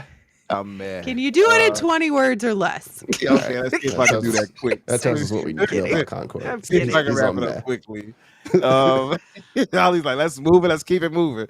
For me, I think you guys kind of hit it roughly on the head, right? And it to me, obviously, everybody saw the same thing immediately. I was like, oh, Guardians of the Galaxy, like the aesthetic they were doing with the little trailer. It was odd. I agree with you, Holly. How they showed the little trailer, then it was like, oh, here's another kind of trailer than gameplay. I didn't understand that, but hey, whatever. That wasn't the biggest issue. The biggest issue is you're right. They showed all of that. They got this lore. They got, like, it seems like lore that they have, right? They got these interesting, somewhat interesting looking characters, a robot with pronouns and all this other stuff. And then it's like, oh, you're gonna go only do a hero shooter stuff. That's the same problem I have with Overwatch. And it's why I don't care for hero shooters either, Donte. It's like, no, you have Overwatch should not be a hero shooter just by itself. It should have a story component. And I'm not talking about, well, they do have some, like, I'm sure somebody's going to be like, well, they do have, no, I mean a dedicated campaign, a real, Weren't they supposed dedicated. to, weren't they working on something like that? And then I they think canned they it? were. I believe so. Like they Yeah. were supposed to have some type think of it got pretty campaign, far. and then it got pretty far, and then we got Overwatch 2. I think so. Yeah. And but Yeah. that's what it should have, because you look at those characters and those characters are beloved in Overwatch. But if you imagine giving them a real dedicated campaign, and they got so many ways they can go with that now, because so many of those characters are loved in that franchise. And so Microsoft would do well to have them maybe explore that. But I feel like you do the game a disservice when it's just running around 5v5 personally with that much personality. And I think that's what Concord is going to suffer from. Also, the same is going to have that clone status where people are going to look at, like Garuda's point, you're going to look at the competition and say, well, we got Overwatch. Basically, we got Overwatch at home. That's what this will be, right? So Yeah, it's like, and for free. Right. We don't need you. And for free, like you said, exactly. And one that's probably better overall and for free entry. Or you could probably pay that little entry fee, I think of what, $30 or $40, and get everything that's going to come with the season pass and everything else. Yeah, and I can play with my friends on PlayStation and Xbox and PC. Like, exactly. So Concord suffers from that already. Like you say, it not being free to play, it was just stupid. Since that seems to be the case that they're not going now, they could change those plans. To be fair, we don't know. But as it stands, it's an odd decision. And again, I'm going to say this because I know some people were like, "Oh, you never know." I saw like Bobby Hawk, well, blah blah blah. Bobby Hawk, BG, and the legion of PlayStation fans hate Concord. I was giving it more positivity than they did on Twitter. I was like, yeah, well, hey, you never know. And they were like, oh, get this trash out of here. I can see trash a mile away. That's what they told me. I'm not joking when I say this. I spoke with Porter Rock. Porter Rock said I can see a loser. I can spot a loser game a mile away, he told me. Damn. So there has been no positive reception to this, bro. Like, none. Not even from the less ponies. negative. They can't even They got capture more that. dislikes than likes on YouTube. Let's be honest, man. Unless they saw something that was going to be like, unless Wolverine or something like that made its appearance, it wasn't speaking to that hardcore. That's true, Donte. That's Right. true. They were looking for something that caliber to be like. They want to watch outsider. games, not play games. This is what we got. This is what PlayStation's about, right? Seeing But they didn't like seeing Hellblade. Concord, they were like, cool, Yeah, because they can't play it. Riskit. cool, But yeah, True.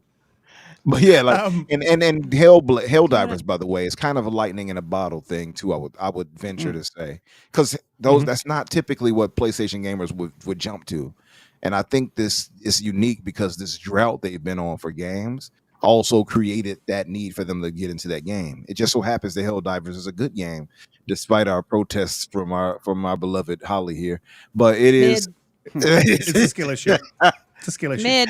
It's definitely a Holly, skill I don't issue. even have the game. It looks shit to me, to be honest. Hey, you got a PC, you can play it. I know. I'm telling you, man. He chooses you would not love when to it's $10 because he's smart. So You making a mistake right there. Garuda. Let me jump in on this Concord conversation because I was listening while I was cleaning up Concord off the floor of my house. Trash off the floor of my house because the dog decides that he's hungry and he's going to eat everything in the bin.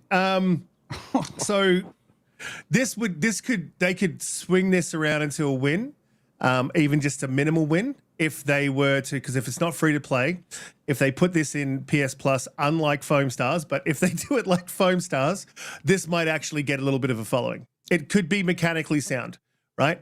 Holly, I tend to agree with you more on the cinematic side. As soon as I saw it, I was like, this is Guardians of the Galaxy. They even had Drax, like literally Drax was in it, like, but it wasn't Drax. I liked the cinematic, and I sort of liked where the story could go. But again, going back to what Umbra was saying, why doesn't it have a campaign? I would probably jump on this if it had a campaign. I would be keen for that. Like, and this just doesn't have that. So that's a miss for me. I think they, instead of focusing, and the other thing that I was listening to the Longhouse podcast, shout out to Black Viking, and he was saying that like, you know, how are they going to bring out that weekly content? Answer to that is they've already got it done. Like when they launch that game, they will have already had at least 3 months worth of those cinematics and story building done. So, you know, they could have that as unlocks through the game, but they haven't done that. Helldivers is a totally different kettle of fish. It is lightning in a bottle. I want to say they're this, obviously by the going to way, have just to address that, Risk. It is lightning in a bottle, right? We agree. Chris Coleman, he said no one cared about Helldivers 2 until it was actually. That's not true. We here at Infinite, Yeah, I disagree. we talked about it quite frequently. Did we not, Risk It's it? bullshit. Yeah. And I we thought it looked interesting. I thought it was interesting immediately. If you go back, if I could go back and find a clip for you when we talked about it, when it was shown, you will hear a positivity. We were positive about that. We were like, oh, that looks I love good. Starship Troopers. Yeah. And we compared it A immediately. lot of to people the said that obvious. game looked good, bro. Yeah, I don't know what he's talking about. That's not revisionist. We all thought that looked good. So that's not true. Now, I don't know what, you know, who channels you listen to, but over here, yeah, exactly. Over here, we were very positive about the game, and it lived up exactly to my expectations. Yeah. Yeah, no, it did well. It's a AA game that just is mechanically sound, fun to play, hilarious, like absolutely hilarious, like funny, like and just satirized. Like if you grew up with Starship Troopers and you watched that first movie, like that's like A-level B grade movie. So I was always hyped for that. I loved it. It was stupid, but it was great. So they didn't have a campaign. That's a miss for Concord. Like they definitely need to have a campaign.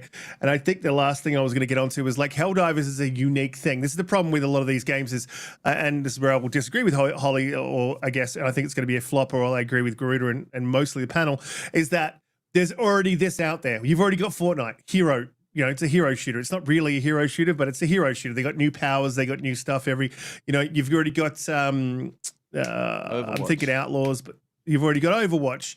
You know, like this has already been tried as well. And I think, you know, Cliffy B's attempt with Outlaws was probably a better attempt than this game. Well, This game should have been I think you mean, right? Lawbreakers. Yeah. Yep, Lawbreakers. Yeah, That's Lawbreakers.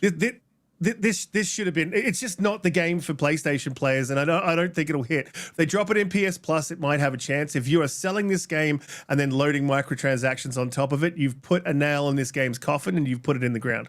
There's already too many of these out there. Like live service is already too hard to get into, and when you do it this way, it's almost impossible. There is a reason why they're doing this, though. This is so that it's a new IP. It's hero shooter, means they can add new heroes over time, like Apex has done, which is smart, I guess. You mean like Suicide Squad is doing? Yeah, and but there's already too many. There's too many that have just failed. So if this is mechanically sound and it really, really has something, then you need to release this as a free-to-play and then monetize the fuck out of the characters. I'm going to kick back to Holly because she's got a list with notes. I also have a list with notes, but her list is probably better. So we're gonna go to Holly. Holly. Hello, everyone. Again, it's not weird at all. Why did you introduce yourself? Riskit, do you have any more to say on Ballad of Antara before we move through that?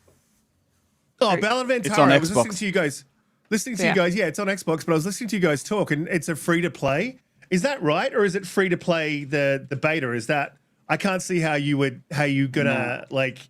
I was listening to you guys talk about this, and I'm like, I don't see how you monetize this successfully. I'm guessing it's going to be I'm like not Donte buying the said. kid backpack. I'll pay to remove the kid off my back. Right? Yeah, there you go. Right. Maybe that's how. Yeah.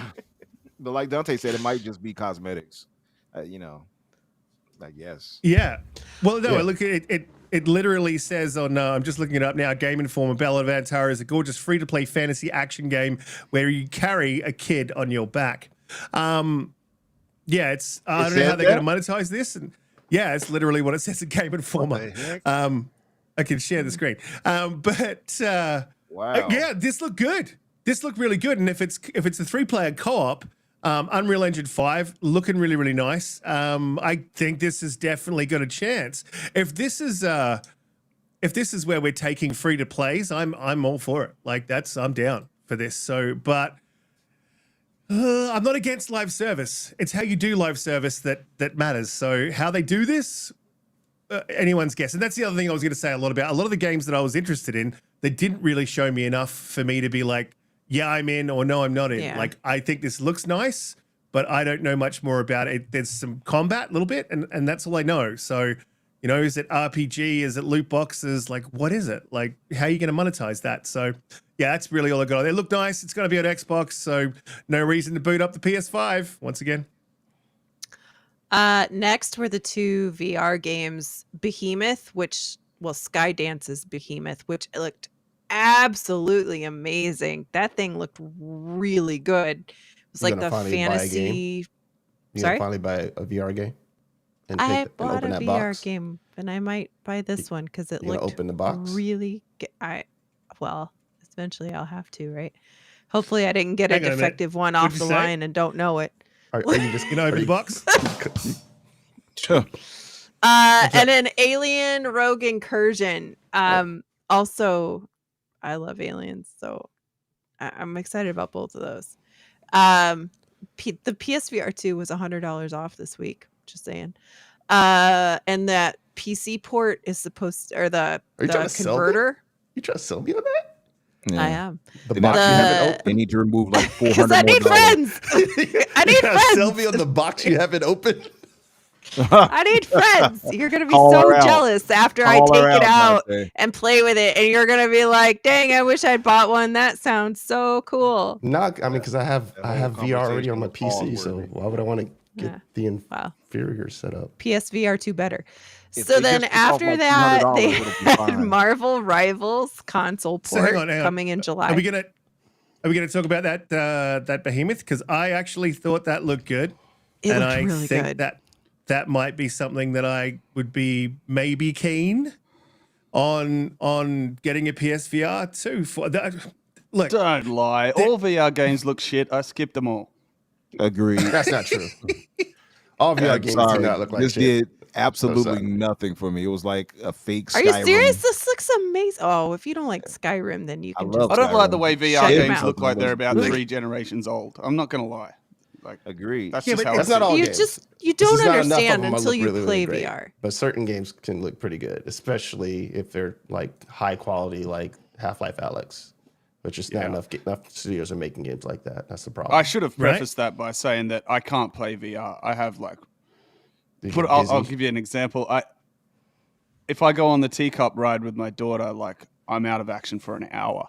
I get terrible motion sickness, so I can't even play it. Yeah, Oh, yeah, it's wow. bad. Yeah, I hate it. It's embarrassing. You'd be like, daughter, I have to, yeah, bro. You'd be like, Teacup "Ugh." ride put me out of action for like an hour or two. Yeah, yeah. yeah, But I they thought do this look looked shit. alright. There was some bits in this, like there's a part where he throws a sword and it like splits the dude's head in half. Like I don't know, this could be okay. I don't think this. I'm going to go back and say I don't think this is something that's going to make me buy. There's no one game like that bit there where he splits the head in half. That did look There's cool. no I'm one not gonna game. lie. Yeah, there's no one game where I'm going to buy probably PSVR 2, but like if we're talking about like what maybe might get me to this might be it. And then the other one I think Holly was going to bring up next was Alien Rogue, I think, which I'll skip to that now. And that is something I was like, I love Alien. It's an old school franchise, much like Starship Troopers. I was like, this, and like it looks like it's creepy, and you're like, you know, the moments in the second one, Aliens, when you're like, it's the lead up to the action sort of stuff. It's got that feel to it, and I'm sort of there for. I would scare the shit out of myself for this. You just want those literally. face huggers to jump on you, don't you? Depends on what's in the face hugger. That's wrong. Nothing good. That's wrong. It's going to be in you after that. That's Well, the problem. to risk Holly, it, do you like just- face huggers? There we go. Yeah. Here. So the other thing, After the question. I mean, the other the really thing they didn't want to be a selling point, but that it is going to be a selling point, is the fact that there were just some notifications this week on Twitter that PC converter that they've been working on. I think it's coming sooner rather than later. So that'll be good, because then you can. That'll be good, but know. I just don't know why Sony's first party hasn't backed this thing. That's what I was hoping for. I was hoping to see Sony's first party studios actually Just- make games for this thing, but they gave up on it before it even released. Like, Well, bruh. they did that with the first one, and they also said that they were going to be co-developing all of their first-party games, and then the first-party game off the rung, they did do it for, which was Horizon. You know, that was their first one, and then the one after but it that wasn't the would have been Guerrilla didn't would have been make it, God of though. War. Well, it was supposed. Holy Well, that cow, doesn't matter. Lotus. Like it doesn't matter if they're making it or not, but they're using like.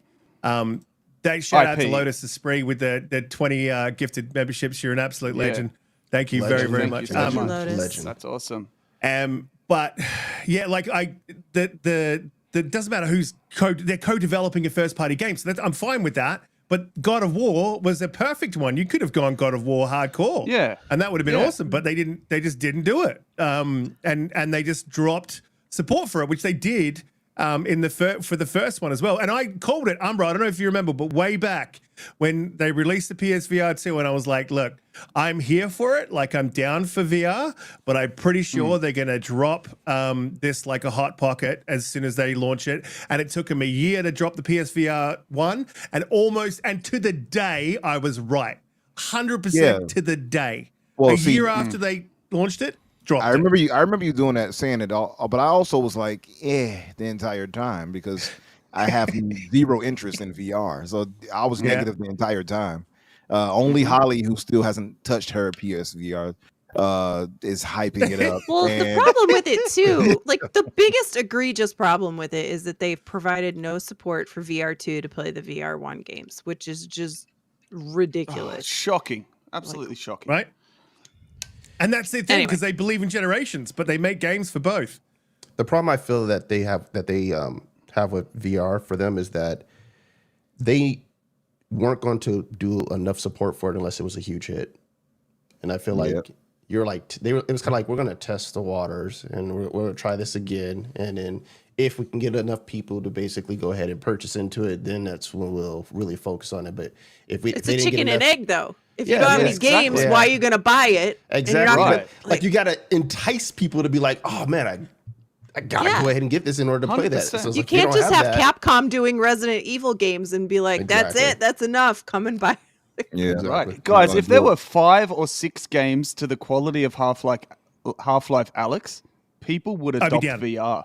Exactly. Yes. People would, 5 I or 6 completely games is agree. all we need. Trouble is, there's one, and that was 3 or 4 years ago. That's agree. it.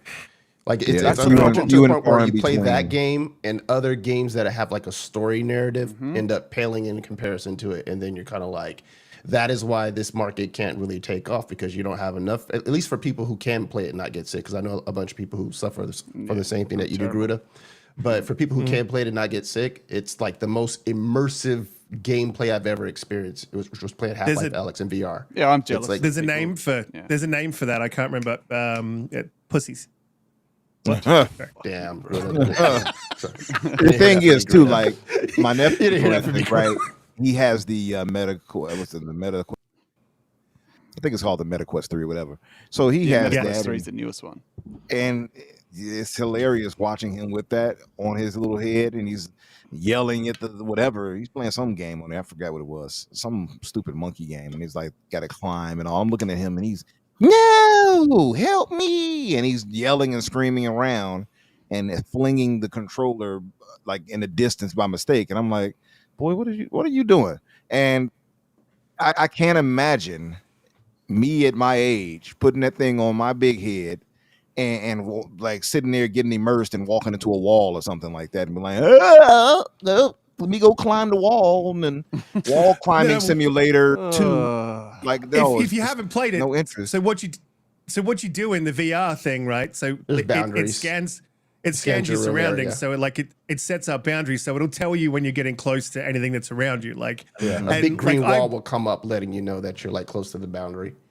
Yeah, and I've only played VR one time, and that was from my son. I took him to a VR place for his birthday, and I absolutely loved it. We were playing a zombie game where, where we MBG. Let's talk about Metal Gear Solid. That is not the real MBG, by the way. Shout out to the real MBG in the chat. Shout out to him. Yeah. But it was fun. Like, and I agree. This is the same thing that we've been saying for Xbox. Like, and they're about to. And I'm not throwing shade at Xbox right now. I'm just saying, if VR had the games and it wasn't as walled off as it used to be, because they've opened up the ecosystem, and if Xbox had the games, if VR had the games, people come for the games. They don't come for how good the hardware sounds. They don't come for like any other reason. The reason that we play games is the games. So bring the games and people will. It's crazy to me. They should have thrown money at that and tried to get it to stick, because I think VR is like maybe a generation, if not, 2 generations away from becoming a thing, right? It's gone from, I think it was a 1% to 2% adoption across the board for all gamers to something like 6%. That's a decent amount of growth. There is growth in that market, and PlayStation was right to get into it. How they handled it But was they just half-assed. They half-assed Yeah. got into it, which is their problem. Man. Yeah. Don't But But don't they come did with good a bunch hardware. of Yeah, they hardware did. is good. I'm not It's knocking the the hardware. support. But it's like That's without the the games, it bummer don't matter, part about right? it. Yeah, the Yeah, hardware is it's very like good. Xbox touting what the Series X is capable of, but it's like if you don't got enough compelling games, what does it matter, right? Yeah, Exactly. Don't give me. It's like giving me a 4090 and then giving me games that look like they come from a PS2 era. That's what Right. they're doing. Don't insult me like that. Don't insult It's me funny like you that. should say that, because I talk with my boy Casual, and he's like, "Oh, play this game." I'm like, "I do not want to play that game. Why? It's fun." I'm like, "That game looks like it was made in 1983, and I Right. have this 4080 Super. I'm not wasting that on that." Yeah, you just told me that this thing is the best VR hardware to ever come out, and all the games look like that. Don't insult me like that. Just fuck right off with that shit and leave them. I hope they rot in your warehouse. Listen, I'm not as just harsh saying. as Garuda when it comes to that, but I have no interest in it. It just does nothing for me. I don't want to rain on anybody else's parade who does enjoy it, or those who claim they do but never unboxed it. But I'm just saying that. Oh, come on. I just saying, like, fired. and that's not to anybody in specific, but I just feel like I still have a camera and you don't. Ooh. but Ooh. listen, before this goes toxic, I just want to say, like, Oh yeah, okay, all right. no, but seriously, I feel like you guys hit on the head. Like, if there is no compelling software, what is the use? And Yeah. Sony doesn't seem to take it as serious. So if they can't take it serious, why would we? Yeah. Right. It seems like they needed to have had like a decent, like a few bangers. Like, you know what I'm saying? Like a few definitive, like here are 2 to 3 definitive bangers to get this thing going. And then that could be enough to get people to start to adopt it. And then, obviously you can get more studios at that point to if something's a hit. But it seems like to me that they didn't have that. So like, did you say earlier that God of War would have been a good one? Like, to me, if you got like a one that has the same level of care that something that like Half-Life Alyx played to it for a God of War game, like that to me is what they should have probably focused on to try to bring in people to PSVR. Someone playing as Kratos and have it be really, really, really like AAA quality. I could see that making Exactly. sense. Yeah, you leverage your well-loved IP for something like that. They Yeah. could maybe Yeah, they your maybe they could strengths. even have sections in the games of a AAA regular standard style game where they can implement use of VR if you use it, that would allow for certain things. Maybe they can do that too. But I Yeah. think like a whole dedicated thing where typically it's a limited experience or something like 40 something minutes for some of these games. Like I'm not paying all that for that. Yeah, You know, 100%. I'm really interested to know what the R&D costs were for this thing, because it wouldn't be a low figure considering the considerable hardware leap over the PSV1. They would have spent a lot of money in R&D on this thing, only to get to a certain point before its release where they've internally given up on it before it's released. You know, the fact Agreed. that they've not had one first party studio work on anything for it, like really anything, like Horizon. Release, but that wasn't from Guerrilla Games. It was just a Sony IP. They've given up on that a long time before it's even released. So I would be very interested to see the R&D loss on that. You will never see that published, but they've taken a huge hit for that. Yeah, my fear for PSVR is that it's like it's kind of like Xbox when they had the Kinect, and it's kind of like, oh, this thing was super hot for a minute, and then if it fizzles out, then they'll basically kind of throw it to the wayside. And I love the that's like Kinect. their- That was another fantastic piece of kit. But But I feel this- like it might end up going that route if they don't find a way to like get like this game the Behemoth game might be a start for that. But I think they need more of those. You know, they need a more And the a aliens. consistent I would cadence of say those that, to but get adoption Behemoth out. is also on other devices. It's on the Quest. Quest as well. So it's not even unique to PlayStation in this case. It's on PC and Well, them opening it up to PC is going to help them a lot Definitely. too. I think Yeah. to bring for their more games own over. market. And Yeah. I agree. Yeah. That's okay, right. we should move on from VR. I don't know who Stephen Avery is, but he said that you look like you drive a Nissan Altima. Is that true? What a weird thing. That is a weird thing to say. Very oddly specific.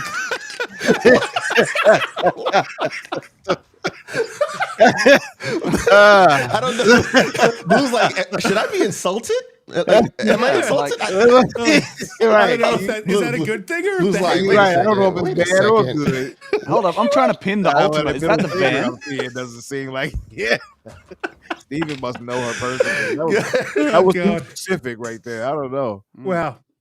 I think you have a If you stalker knew or Yeah, me, something. definitely. you would know that I would never ever get behind the wheel of a Nissan Altima. No, No, I offense feel to like she's anybody who driving a has one. Mustang. She's driving a Mustang or a Bumblebee, like 110%. When she pulls in, everyone knows she's there. Going, yeah, let's That move is on. true. Let's That's the wildest random comment I've seen in a video. That is Steven, congratulations. Nissan Altima, like, That needs to be a clip right there. I don't know. That was funny. the 2024 Give me your model. Twitter handle so I can ban you too before the end of the night too, please, Steven. Hold up, but isn't the Ultima kind of nice? I mean, that's what I'm Yeah, saying. Is it like a Ultima, recent yeah, model, it's a decent 2023, sedan, yeah. 24 model? They're nice, Yeah, man. it's decent. They're Like, listen, we must protect Stephen Avery. We don't want him banned. Stay around. Steven, stay Oh, around. God. Oh, that's crazy. Yeah, let's move on. Let's move on. What's next off your notes? We had Marvel Rivals console port coming in July, and then nothing to talk about with that. Where the Winds Meet, no in development, no date for that. What were you thinking about this one? Where the winds meet? I could care Are we less. liking this as a panel? I look. It was. I think the look. So I got a list of everything that was coming, and there was only one wrong game on that list, and it didn't have Where the Winds Meet, and it had Blade Year Zero, and I think that was like either confusion or is this that.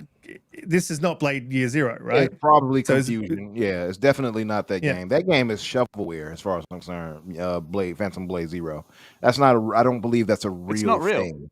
Yeah, it's Yeah. like two dudes working on it who were previously on a mobile game. On a don't mobile bel- game? Yep. Yeah. Yeah. There's too much shadiness around that. This Where the Wind Meets looks pretty interesting, though it looks it's kind of dated. I would say the Mhm. way that some of the design of the characters are. Also, it's overshadowed by Ballad of Antara and the same thing. Honestly, in my opinion, now the combat looks dope, but then also when you look at a game like Black Myth Wukong, Al does this, and it looks like in the same vein of that. Mhm. But it does look interesting. Somebody called it, I think, Crouching Tiger on my show. They called it Crouching Tiger, Hidden Dragon, and I kind of see why, obviously. But yeah, it looks interesting. But if I'm getting it, it'll be on PC. Mm-hmm. Yeah, look, I for me, it's definitely not the kind of game that I get into. That's a Game Pass game, bro. Yeah. That's the kind of game I play. PS Plus. What are you trying to say? It was on Game Pass. Yeah, man. Yeah, what do you? I play all games in Game Pass. What do you mean by bro. that? What do you mean by that, man? What I are you mean, I trying to ain't say paying there? for it. That's what it means. Because technically we are paying for that. We're just not paying the full price Well, not for what really. the individual game. But we're Get paying it If for you're access smart to with it. rewards, no. Oh, okay. I get what you're doing. And the other I get what thing you're is, Get just it. quickly on doing. that, Yep. Here I won 2 years Game Pass Ultimate. So no, I'm not paying for it at all. Oh, damn. You just stacked up. Oh. Huh? Yeah. Oh. Yeah, let me hit up Phil real quick. Let me get that taken care of. I mean, so no one else wanted to sort of add anything on the winds of change, whatever the hell it was called. According to Gray, called it where the wind meets the cheeks. But yeah, It looks okay. It looks nice. Umbra's all in. automatically. After that, we've got Until Dawn, the remake report. Yep, fall. Next is Path of Exile 2. Crossplay price All right, so can I talk about this one? Can I talk about this a little bit, man? Let's talk about it. Just one thing I want to talk about this. Why does this look too much like Diablo? It does. It's an ARPG. It's nothing they can do about it. But I've played Path of Exile, so I know mechanics wise they have a very intricate skill tree. So I know that will be super in depth, and I understand that part. But talk about the visual look of it. Yeah, aesthetically, it looks. Yeah. I was just thinking that you would just make sure that your game would be a differentiator, so that okay, they got this and ours looks like this, but it looks too much like D4, man. It's agree with you. Let me copy your homework, but I'm just going to add more in-depth skill trees. It's quite different when you play. I agree. He said Garuda's the Australian fonts. Someone says it every week, bro. So I'm just leaning into it. In that. No, you haven't seen it? Too. Someone says it every No, week. that's my first time seeing it. There's truth to it. Shout out to my man Foz. Man. Yeah, I'm going to quit Twitter recently. now. He quit Twitter recently because of all the Twitter. backlash. But come on. Shout out to the homie Fonz. Come back, Fonz. Yeah, Come back. He's a good man. But No, I don't. sorry. Hey, bro. I just Sorry. keep it real. I don't try and sugarcoat anything. You know. No, you're good. You're good. I just thought it was hilarious. But no, I do see what you mean, though, Donte. It's definitely. My first thought was, oh, that looks just like Diablo, but I knew what it was when I saw it in action. You know. Yeah, and it's kind of like how does that work out though? Like, are you, you know what I'm saying? Like, you get a sneak peek at what the competition is doing, and so you make sure your game kind of looks. You know what I'm saying? Like, I would just figure that you would want to make sure yours just looks. It has a very You can at least different design the aesthetic. HUD a little differently, right? Yeah, man. That's just that's just. But that's kinda PoE weird. is targeted at a slightly different subsection of the ARPG audience. Like you said, Donte, you've played it. It's a lot more in depth than Diablo. way more Diablo in-depth. is The more skill like tree is an crazy. arcadey ARPG, whereas Yeah. PoE is like the hardcore one, bro. Like, and I'm with you. Like, aesthetically, at least, it looks very, very similar, and it looks nice. But I just don't see why I would jump across there after playing my fill of Diablo 4. I'm with you on that. Yeah. Mm-hmm. Like I'm sure it'll end up being fire for especially anyone who probably played the first one, and if you're more into the hardcore in terms of the skill tree, which is something that they really really focus on, you'll be fine with it. But like if someone showed you without telling you, right? If they just basically showed you two different clips of both of those games, someone the average person would be like, oh, is that the same game? Right? Yeah. And like, no, that one's this and this one's Diablo, right? So, I agree. I agree with that. I will say that I do, outside of the aesthetics looking very similar, I do appreciate the particle effects and everything like that. It looks stellar. Also, Look too, nice. yeah. And that tree progression, like you're talking about, is daunting. By the way, if you seeing yeah, that in pretty, action, it's pretty is in like, depth, man. yeah, it's really in depth. But I think that it opens up a lot because I was talking to friends that played the first one and stuff. Pause. It's like.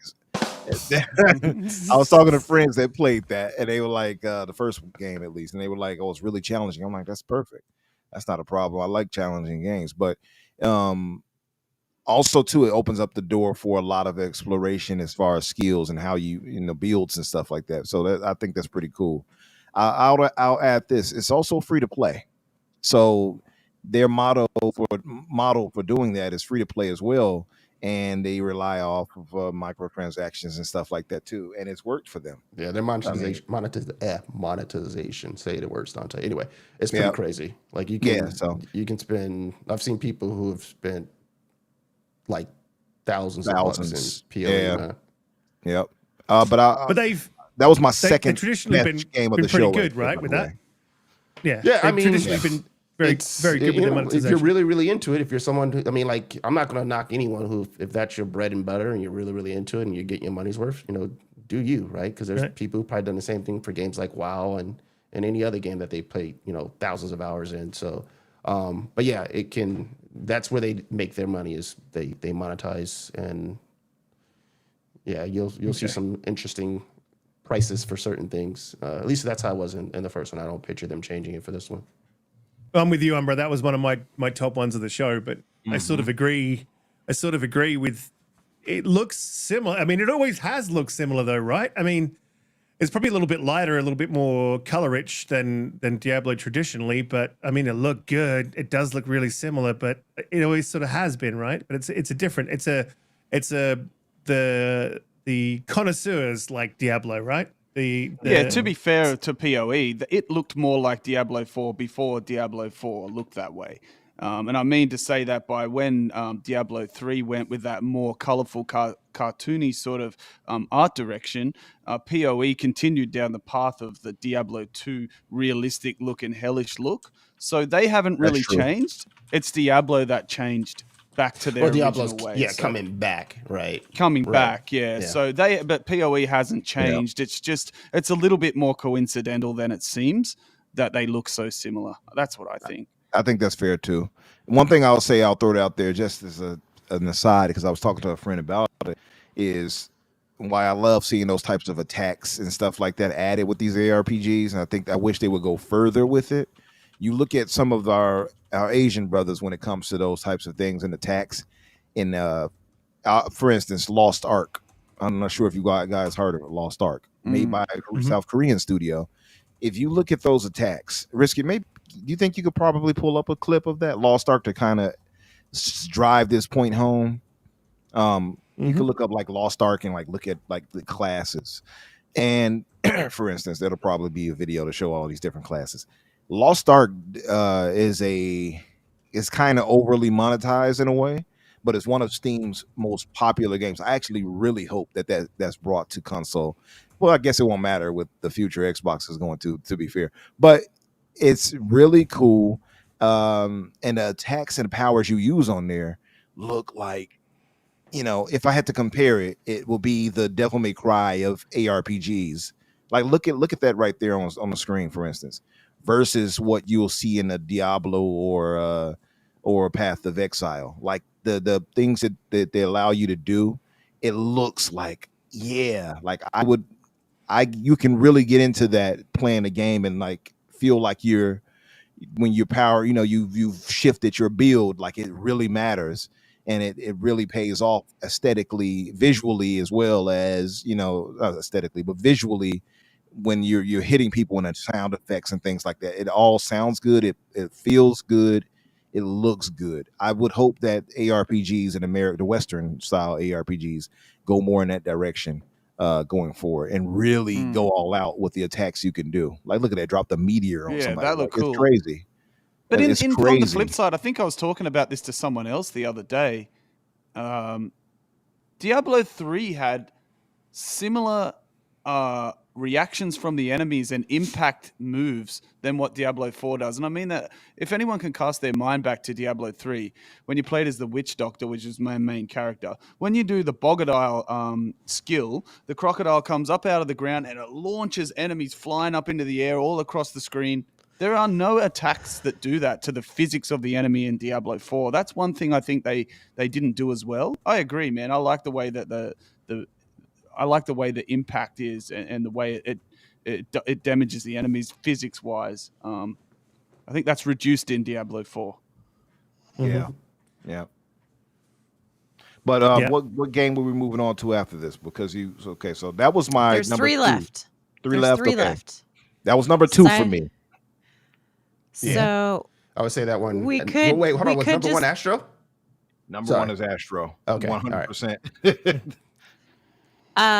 we could probably burn through Monster Hunter Wilds pretty quickly. I don't know anybody here is a What about big. I played Monster Silent Hunter, Hill but should be- that didn't.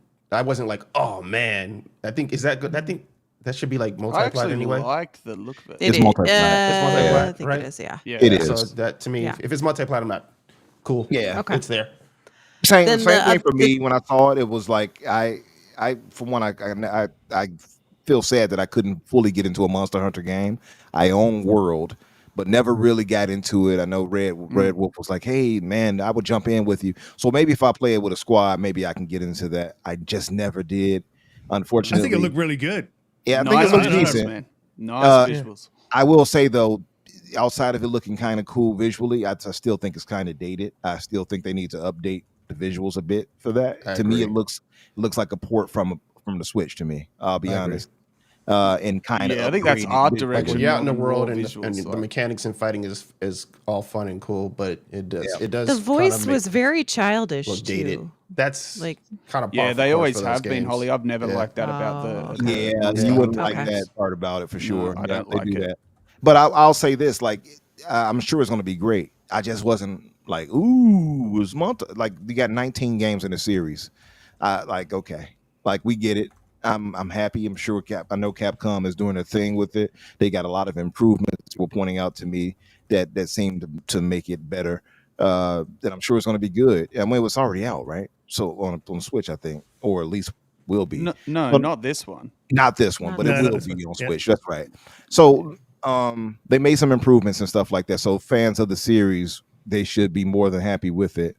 But seeing how I haven't even played through World, I had no excitement for this, if that makes any sense. Yeah, I'm gonna This fuck is the game, trend this is a little gameplay bit for here. it right now I on think it looks screen, right? good. Yeah, This actually It looks does- all right, man. This actually it looks really yeah. good. The enemy looks- detail and Yeah. the move set and how much is going on in the destructibility in the environments, the weather effects, the particle and the effects. and the I think it color looks of great. it too. Like the artwork's color doesn't look as like because the previous ones Cartoonish. are cartoonish and a little bit Yeah. brighter. This has And a the little mounts, bro. yeah. Look, oh, That was cool seeing him on Okay. a mount. Yeah, I Black actually kind of like the look of this. I like it. I like it. Yeah, look, I didn't. I'm not at all into this, and I didn't play the last one either. Like, to be honest, but looking at this one, I was like, wow, I might actually get into this. I found the last one a bit like I tried to get into it, but it was a little bit too complicated at the beginning. Me too. Convoluted, so maybe they'll dial this one back a little bit. But funnily enough, I had a meeting with my boss. We're on Teams, and he came up on Teams. He's like, "Oh shit, sorry. Like, let me just get rid of this. Sometimes I leave my Steam logo up." Man, we had like a half an hour conversation about games, and one of the games that he really enjoys was Monster Hunter. So yeah, first thing I did was send him a text. I'm like, "Dude, you need to check out Wilds. It looks good." So there's a lot of love for this game out there, 110, especially over PC. So. I'm keen to see how it is and keen to see how it does. I think it's going to be a big hit. Yeah, it will be. Yeah, I think this one. I think that looks pretty fire actually. Yeah, I like it. 110%. So yeah, I do like 100%. things. No, it's not true, Fonz. I mean, Garuda. Fuck off, man. AF. We just start Every calling week. it AF. Aussie funds. What do you got? What do you got for us, Holly? We're up. We should be sitting on Astro Bot now, I think. Right? We skipped over got Silent Hill two- because we talked about that, yeah. right? Well, Did we I talk about skipped that? over Silent Hill because I thought Monster Hunter would be a 10-second conversation. But Why? Why you sound like that? It's like Capcom's biggest franchise. Hey, Wait. crap on our, Please. our excitement of the game. Okay, we were pleasantly Silent surprised. Hill. Silent Hill, I was excited for, and now I'm not, and it makes me sad. Yeah, Same. It looks. it looks dated. Garuda Did someone talked say that's about supposed to be Silent Hill too. UE5? Did someone say that? That Yes, it's supposed to be. it is. Nah, man. It's in UE5. Nah, ain't no man. way, Like, bro. Ain't no way. I didn't think the medium was that bad. I mean, it had problems, and it wasn't like a fantastic. It was game, but AA. I thought it was decent. It was Um, double A. I played through it as well, Holly, and that's their best game, I think, and even still, Yeah. it was, Yeah, Yeah, and it's double A. Right? This is not but- supposed to be a double A franchise. This is a remake, right? Yes. It's like a remake. Yeah, remake. And for a game that people have been begging for so long, I just feel like, man, you really had to get this one right. And I don't quite, it doesn't look like it is at this point. This is a beloved classic game, Yeah. Mhm. Yeah. and they did it like this. Makes me sad. Yeah, I don't. like, you're I, gonna played it remake before. it. Like, why not don't Yeah. remake it and try to make it still look like it has the nostalgic Yes. look of the game from It's back a remake 10 for years a ago. reason. Yeah, remake it with the art looking Like Capcom literally now. shows you what to do. Just do what follow Capcom their does. moniker, like, yeah, Exactly. Look at their model with So- Resident Evil. It's obvious, right? But yeah, this right here it looks like a late PS3 game. It's the best compliment I can, not even a compliment, but that's the best thing I can say about it. It looks super dated. If you all would have seen like animations pre this trailer, you'd have been like, okay, it's not in good hands. I'm sorry. And I'm going to say this, I'm going to be honest. I never really cared for Blooper Team. Nope. Uh, They make even shit with the games. I'm medium. sorry. Like it's They not that do. good, man. I'm just gonna be honest. They don't do it Yep. for me. And people, the medium. They, a lot of Xbox fans want us to give it credit because it's on Xbox. Garuda's kid backpack is yelling. Yes, sorry. I'm gonna fix it. Wait, somebody named that? Oh, okay. I was gonna say, wait a minute. Somebody named themselves that. But yeah, it looks super dated.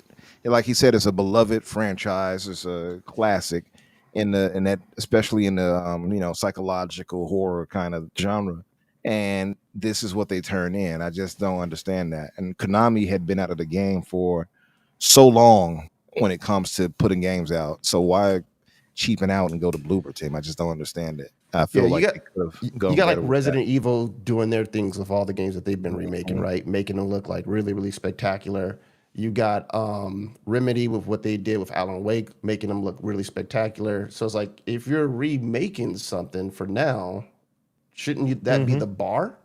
At least either Yeah. Resident Evil level.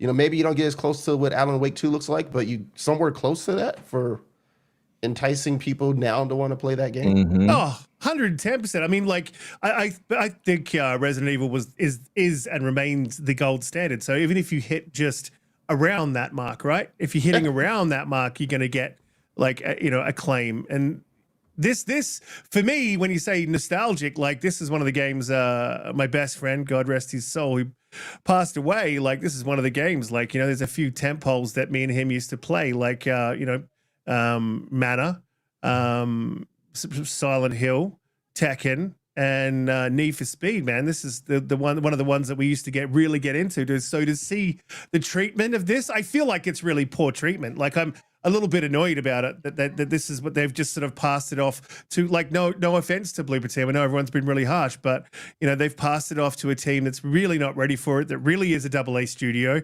That's not they did a great job with the medium, but either they stepped up their studio presence, bring more people in, bring more talent in, or you push this game back and say no, we can't do this because this just deserves better. It should be like one of the biggest releases that PlayStation sees in the year that it releases. It should be a Makes game me of the wonder year who's contender. funding it, man. Did they just not get the funding or what? Like you would think that PlayStation would be doing this a little bit more justice and that they would have taken a look at this and say, I this agree. is one, even though it's not first party, they will go, in the history of PlayStation, this is one of our classic games. It's a fan favorite. Let's give this the respect that it deserves. And that hasn't been done. And there's no way you can look at this game and think that that's been done. So I think it must be a low budget and it's a combination. Like, I'm sorry, like Blooper Team, can you just do something that makes me believe in the talent that you have there? Because at the moment you've shown me nothing. So I wish that it was given to another studio at this point, and that's not to be disrespectful or rude. I'm just calling a spade a spade. You've shown me nothing that's ever looked quality, and you've never had a high rating game, and you're in line with the trend at the moment with a classic franchise, and you will probably never recover if you release the game in this state. At least from a fan perspective, you're going to have the stink on your studio for a long, long time. So you better fix it before you release it. That Blooper Team Agreed. stink. Somebody said, by the gotta- way, this is UE5. I say, yeah, but this is Nah. unrelatable engine 5. This ain't Yeah, Unreal. This this, is ain't- this is not Unreal. That's a perfect description not- of it, man. Nah, this is this not ain't the it, Coalition's dog. Unreal I'm engine. sorry. This is not it. Look, it may end up being a decent game if it mechanically works. It looks a little stiff right now, if I'm being honest, but I would think PlayStation is probably not. That was late as hell. Shit, that's late as hell. So it's okay to be stiff, fellas. Fellas, it's okay to be stiff. PlayStation, I feel probably has to be getting like, because they got to get feedback on these, right? So like when it first debuted to now them showing again at their state of play, they got to get feedback in terms of like the trailers that people are like most interested in, and I gotta think that this one isn't probably testing as well in terms of like the feedback that they're hearing of people's interest in the way this is currently looking. Again, I could be wrong. It could later turn out to be fire, but right now it just looks a little uninspiring, especially for a game to be made right now. Like I just keep going back to Resident Evil, man. Like if you see the way they've been doing their remakes, I just don't understand how you can't even try to have that as your target to be somewhere from that realm. 100%. And it's unfortunate that they're being compared to Capcom, who are really just hitting out of the park with the Resident Evil remakes. But if I'm going to be brutally honest, which I always am, I think that the Medium, which came out 3 or 4 years ago, looks nicer than the Silent Hill 2 remake. I agree. And that for me agree with is just bewildering. I agree. Because the Medium looked quite nice, right? For all its flaws, it looked visually better pretty. than what I'm seeing right now from this game. It is, and also from a physics standpoint and the animation standpoint, it was also better, like on another level. So I really don't know what's happened here. I really don't. It was crazy, it's by the way. strange. If you all look into it, there is a like a mini, I don't want to call it a documentary, but it's a mini deep dive that shows how Blooper Team literally stole the work of other games and artists and stuff to put it into their games, like Layers of Fear and even the Medium. And I was like, wow, that's when I really took a step back and was like, okay, I can't support them. Like they plagiarized a lot, and I'm not joking. Look into that when you all get a chance. Yeah, audience. Blooper Team, I guess plagiarism or something like that. Maybe you'll find it on YouTube. Yeah, we did talk about that a while back. I forgot about that. Yeah, that's true. It was 110% true. They've been pinged stealing other people's work, and I don't think denied it either at the time. Before we move on to the last game, let me just get to these super chats. I'll just tear through these, and then we can jump into this last game because we've been going for some time. We kind of skipped past the Dynasty Warriors, didn't we? We'll come back. We'll come back to Dynasty Warriors, and then we'll jump to the only good game they showed. Lotus Spree gave they gave 5 gifts of memberships. You're an absolute champion, and then 20, another further 20 after that. Really appreciate you, Lotus. And then there was a follow-up 20, so 45 from Lotus Spree. Thank you, guys, and I'll make sure that I've got membership stuff coming out so that it makes it worth it with all the content that I've got coming. Red Dead Panda Gaming with the NZ $2 said more like State of Games. I think she's talking about when we were talking about the state of, I can't remember. I think we're talking about Silent Hill earlier in the show.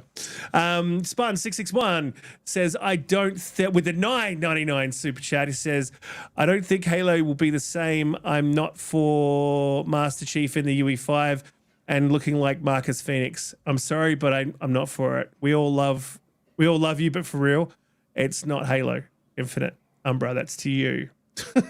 So he doesn't want to see. It'll be fine. You don't overthink it. It better be.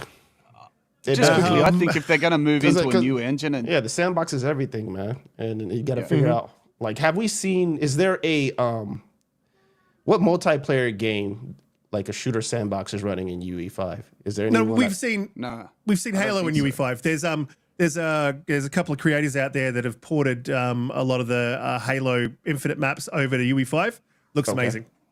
Yeah. Okay. So I mean, it's all about if you get the mechanics. If it's mechanically sound, then it works the same as you've got with the slip space, and it looks like nice. I don't see the issue there, Spartan.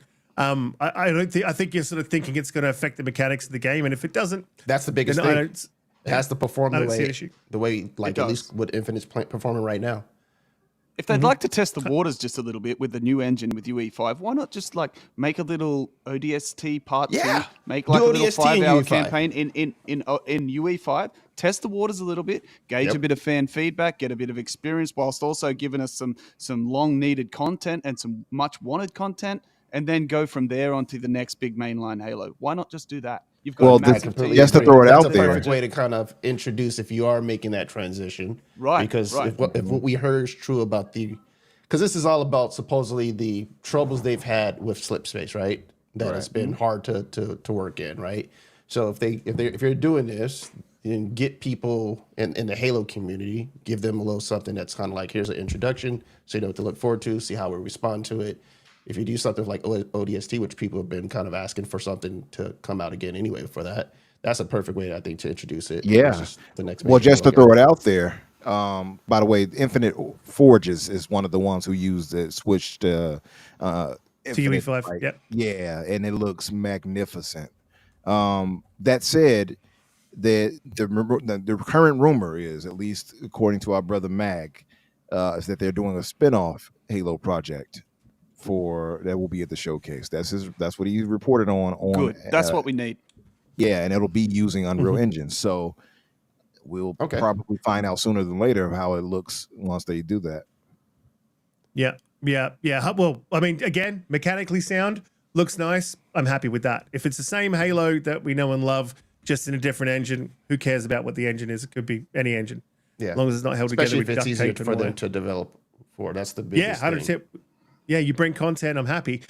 Biff Rinaldi, which I think is a pitfall. If you change the mechanics and you go back to 5, I think the engine's going to cop a lot of the blame on that, but it won't be the engine. You can make any game feel like any game in any engine, like almost just about. So I think changing the style of the game is a bad idea if you're switching engines, but we'll see. Biff Rinaldi with the $2 super chat says, I just got here. Start over again. What up, people? Shout out to you, Biff. Lotus Spree with the other 20. And then we had Spartan661 again says, my main enjoyment is to enjoy my favorite podcasters talking about games, especially when I don't have time to play them. All of you are amazing, especially Riskit. He didn't say that bit, but it's true. Said, thank you all for not doing spoilers. You are risking it, Riskit. Yes, I am. Every single day of the week. Everybody boo Spartan simultaneously.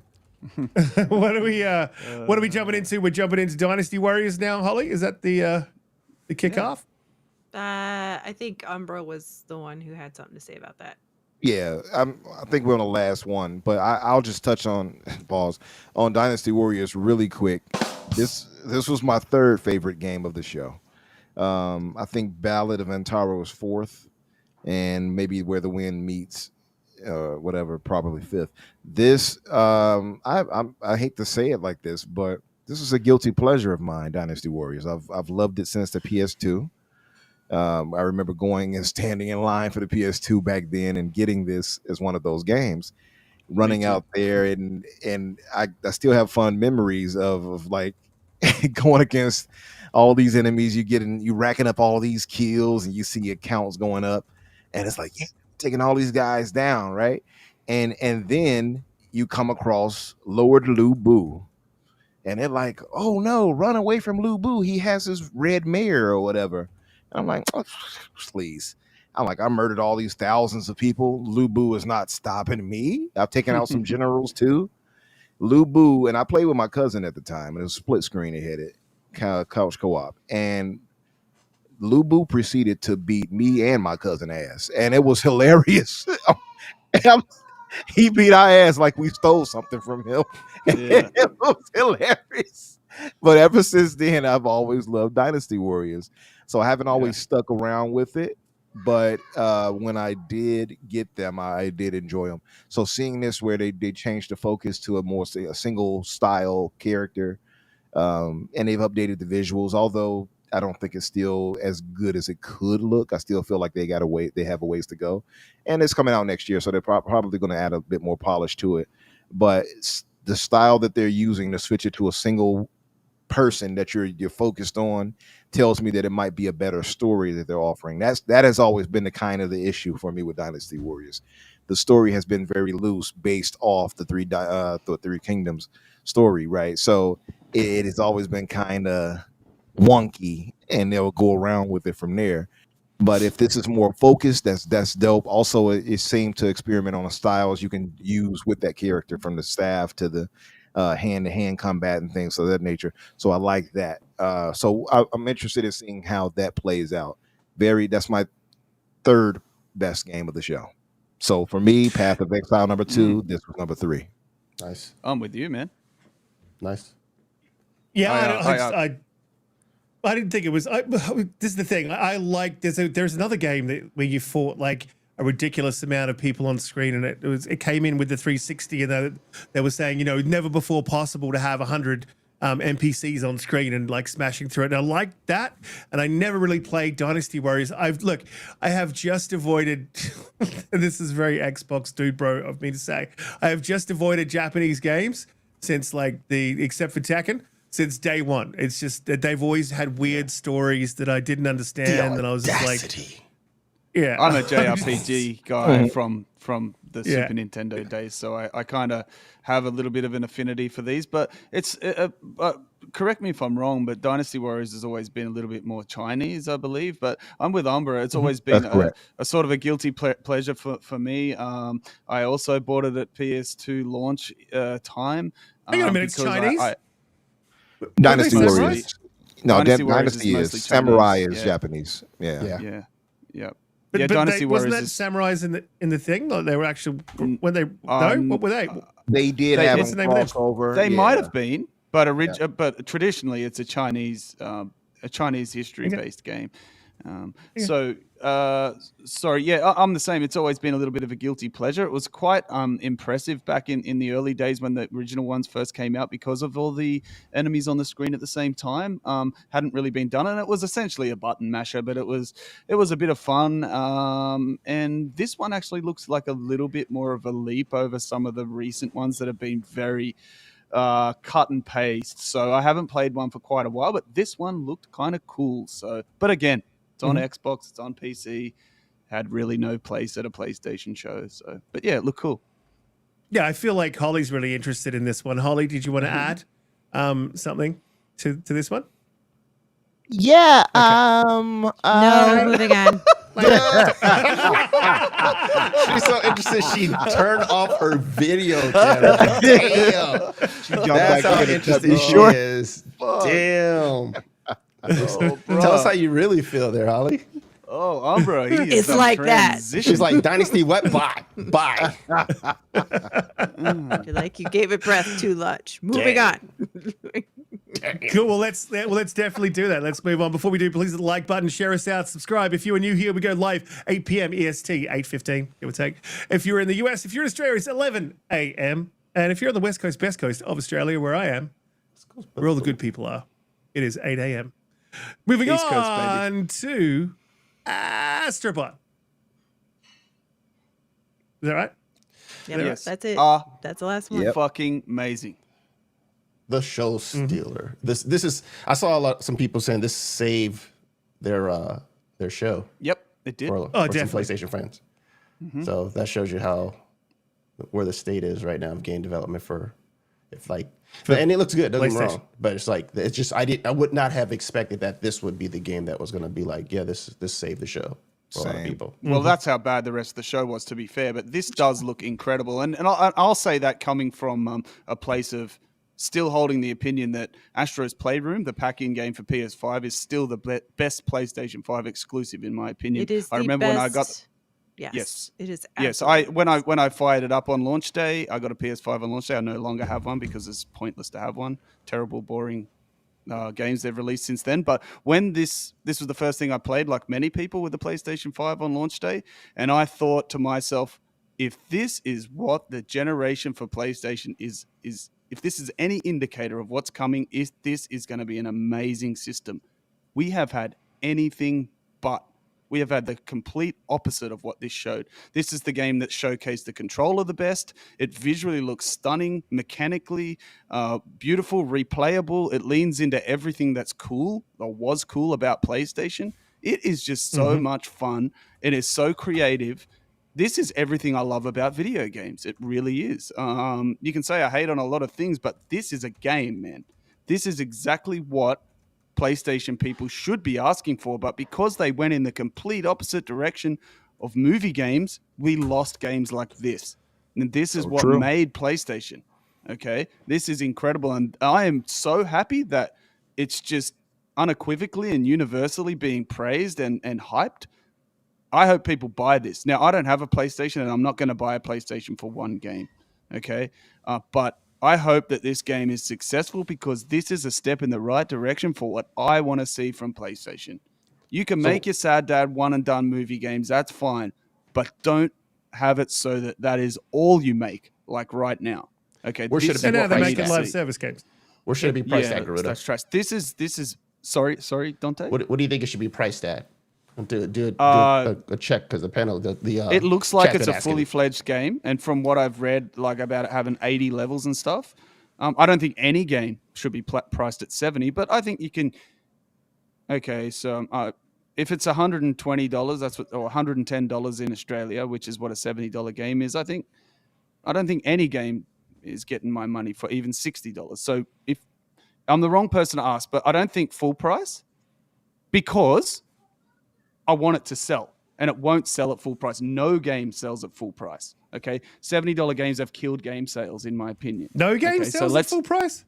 He's being hyperbolic. $70. But I agree Hold with up. you there. $70 games have reduced game sales. People are like, brother, okay, go down a little bit. Knock $20 brother, off that. They do. They hurts game sales. That's a lot of money for someone to just go and impulse buy like that for a game they might not like. It has to be a little bit lower, not a lot, lower than full price for it to sell enough that we're going to get more games like this. That's my fear. Okay. I agree. I think Lotus is $50, 50 American. Yeah, I'm with Lotus Lotus is is where I spot think it on. should be. That's where I think it should be. I think it should be at $49. Yes. But I think it's going to be Exactly. $69. If it's $50 US will ensure that this thing sells, and we are more likely to get more games like this. Yep. I feel like buying a copy even though I don't have a PlayStation because I want to see more of this. You can buy me a copy. How about that? But you know, Yeah, I I might do agree that. with you. I agree with you though. Price wise though, I think that's what they should aim for. Something tells me though, with the premium stuff they're adding for this, is going to be priced at 70. fucking Like you said, kidding. it has 80 levels, 6 galaxies. It does. Yeah, it'll be full 15 price. new ability. Like they have all of this new stuff added, massive bosses they're gonna fight. They put it at the end of the show. And then if you've seen any advertisement they've done for this over like I think in Europe and stuff like that, they're showing like, hey, this is the premium game for us this year. They're showing us that. And so I think it's going to be priced, unfortunately, higher than it probably should be. I agree, wa- but it shouldn't yeah. be. If it was an Xbox game, I think it's 50, but being a PlayStation game, it'll be 70. Then maybe they'll can't surprise scientists. us. Maybe they'll come, get it right. You never know. I hope they do, because like you say, I think this is what PlayStation should have been aiming for: more diversity instead of just the walking sims, and that to me, I think sent the wrong message to PlayStation. And again, I do blame our Who brothers because they typically support the habits that make PlayStation think, oh, this is what we should do. And they'll just go with whatever Sony tells them and don't really, voice their, dissension or issues with it. So I'm with you 100% there. I want to let you guys go ahead and I'll get my bars on it in a minute.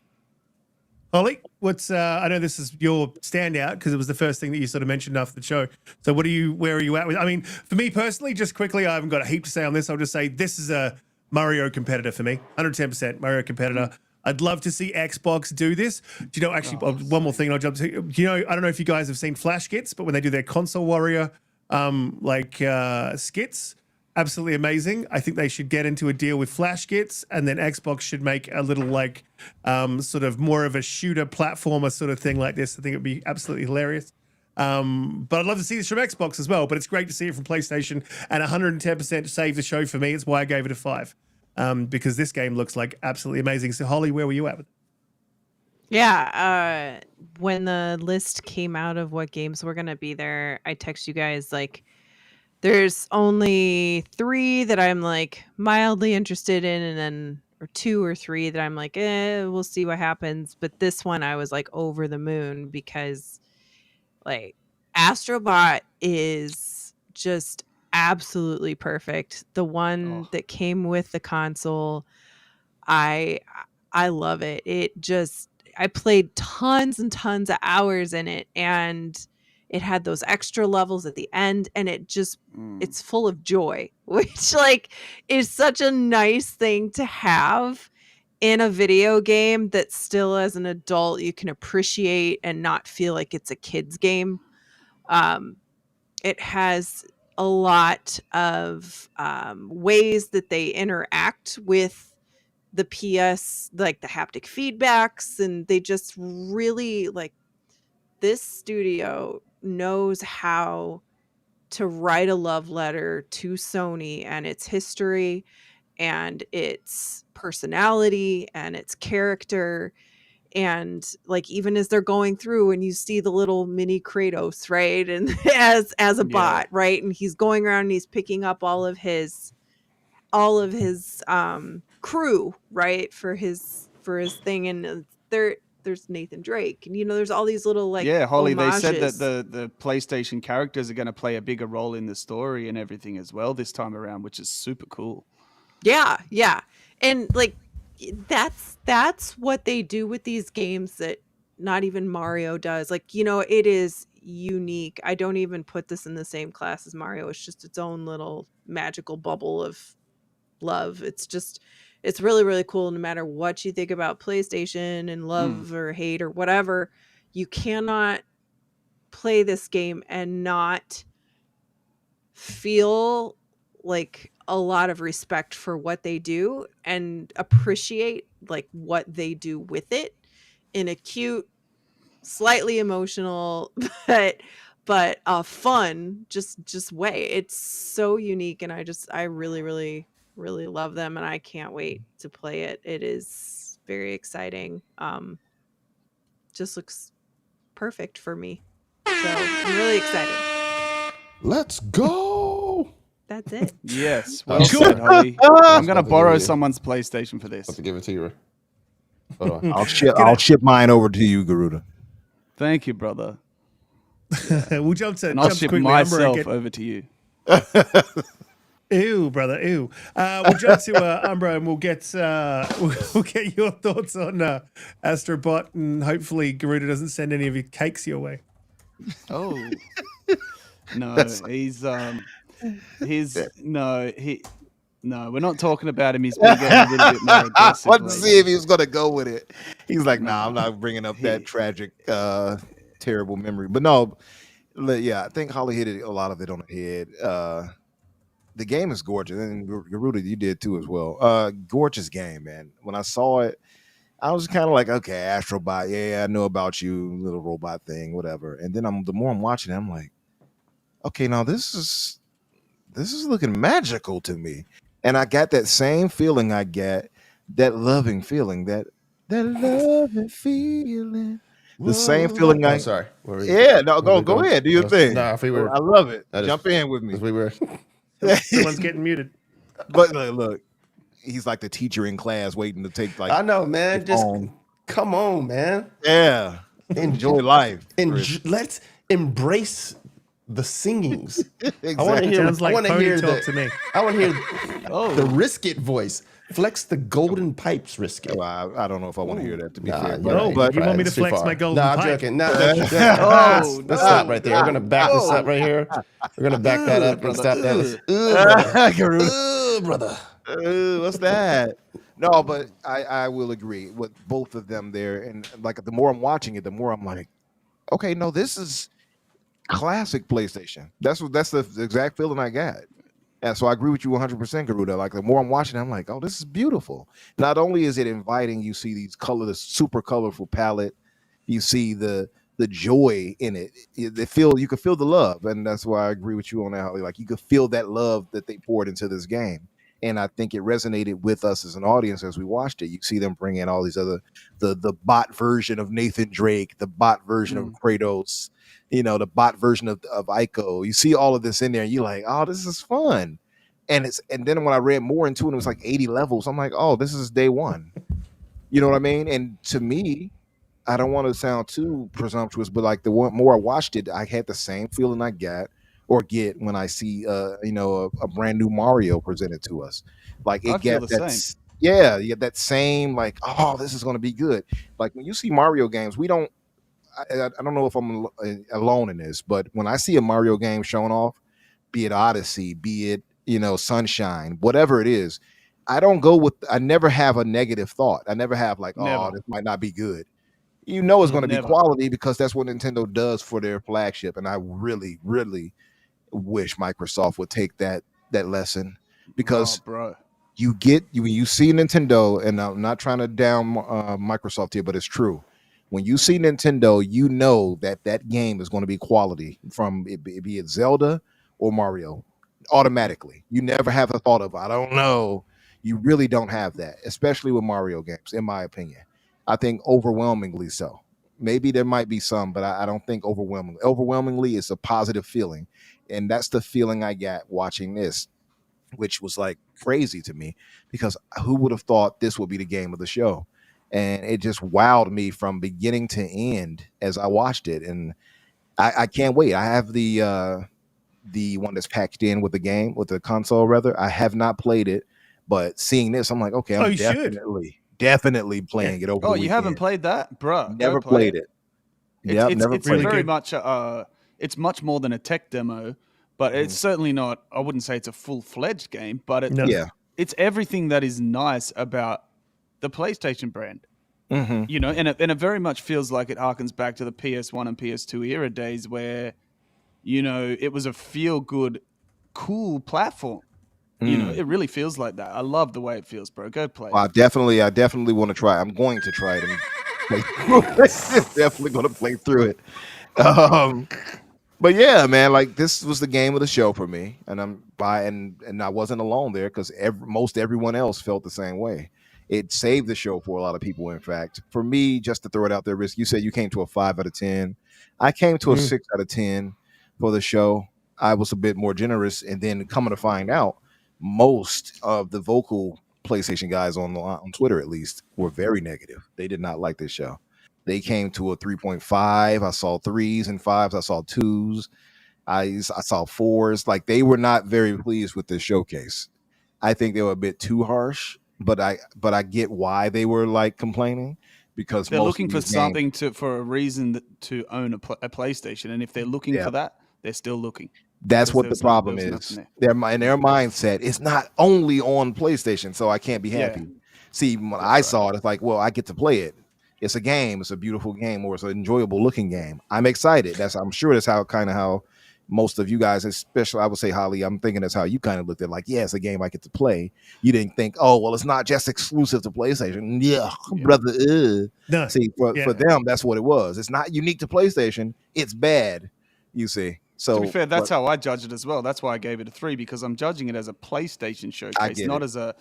Yeah, I'm judging it as something that will bring you to potentially entice me to the brand, which I'm not in the ecosystem whatsoever. I'm looking for a reason to get in there. This still isn't it. But another 4 or 5 games like Astro Bot, and I would be seriously thinking about a PlayStation 5 Pro, but not for one game. Yeah, no, I agree. But like I was pleased too, because, and you should be as well, because a lot of those are coming to PC. So that's how I looked at it. Like, hey, well, or Xbox, by the way. So Xbox and PC for most of the things shown. So I was like, okay, well, either way, I'm getting these games I want. So I was pleased by that. But Astro Bot absolutely stole the show. Yeah, look, I love the Astro. You should play the first one, dude. That's crazy that you haven't played it. Like, it's the use. This is the thing, when I was playing this game, though, it might be because I'm a bot, I was like, the use of the haptics, I'm like, oh, this is good. The use of the haptics are crazy here. This is like what you should be doing with these haptics. Like, and then I was thinking to myself, no one's going to do this, man. No one's going to do this. The best we're going to get out of this, and it's 110% true, the best we're getting out of this is you pull your bowstring back slowly with the, and I was right. I was 100% right. Yep. But I mean, was with it you. I was shows thinking, what- like, who's going to implement this? It's amazing, but who's going to do it? And it happened. Exactly. We got nothing. This is where like both consoles need to and PC need to adopt this thing, and then everyone will do it. Like that's what we need. And it's good to see that Xbox is, because I've been saying for years, like I like the haptics. It's not always like in a shooter, haptics are off. In a single player game, haptics are on if they're implemented well. If they're implemented badly, I turn the haptics. You can even adjust the level of haptics. So I play with, like, I'm not always like saying that they're great every single time, but a lot of bots will, a lot of Xbox guys will downplay it. But I think it's a great thing. I think we should all be doing it. So it's not just a PlayStation thing. But the only usage reason in I Astro Bot downplay it was crazy. Yeah, it's amazing. The only reason I downplay the PlayStation 5 controller is because it's a gimmick, because it hasn't been implemented by their first-party devs the way that the pack-in game did. Yeah. And I mean, but the other thing I'll also defend is when, PlayStation guys are like, third-party game on Xbox, third-party game on PlayStation. They always go to, but the haptics make it so much better. It's like, dude, my controller rumbles too, okay? Like the implementation is not much different. I see Donte, I see a few people do that. Like, oh, the haptics. I'm like, stop it. Yeah, stop it. This is the worst argument. Donte, jumping to you, man. Thoughts on Astro Bot? Is it saving the show?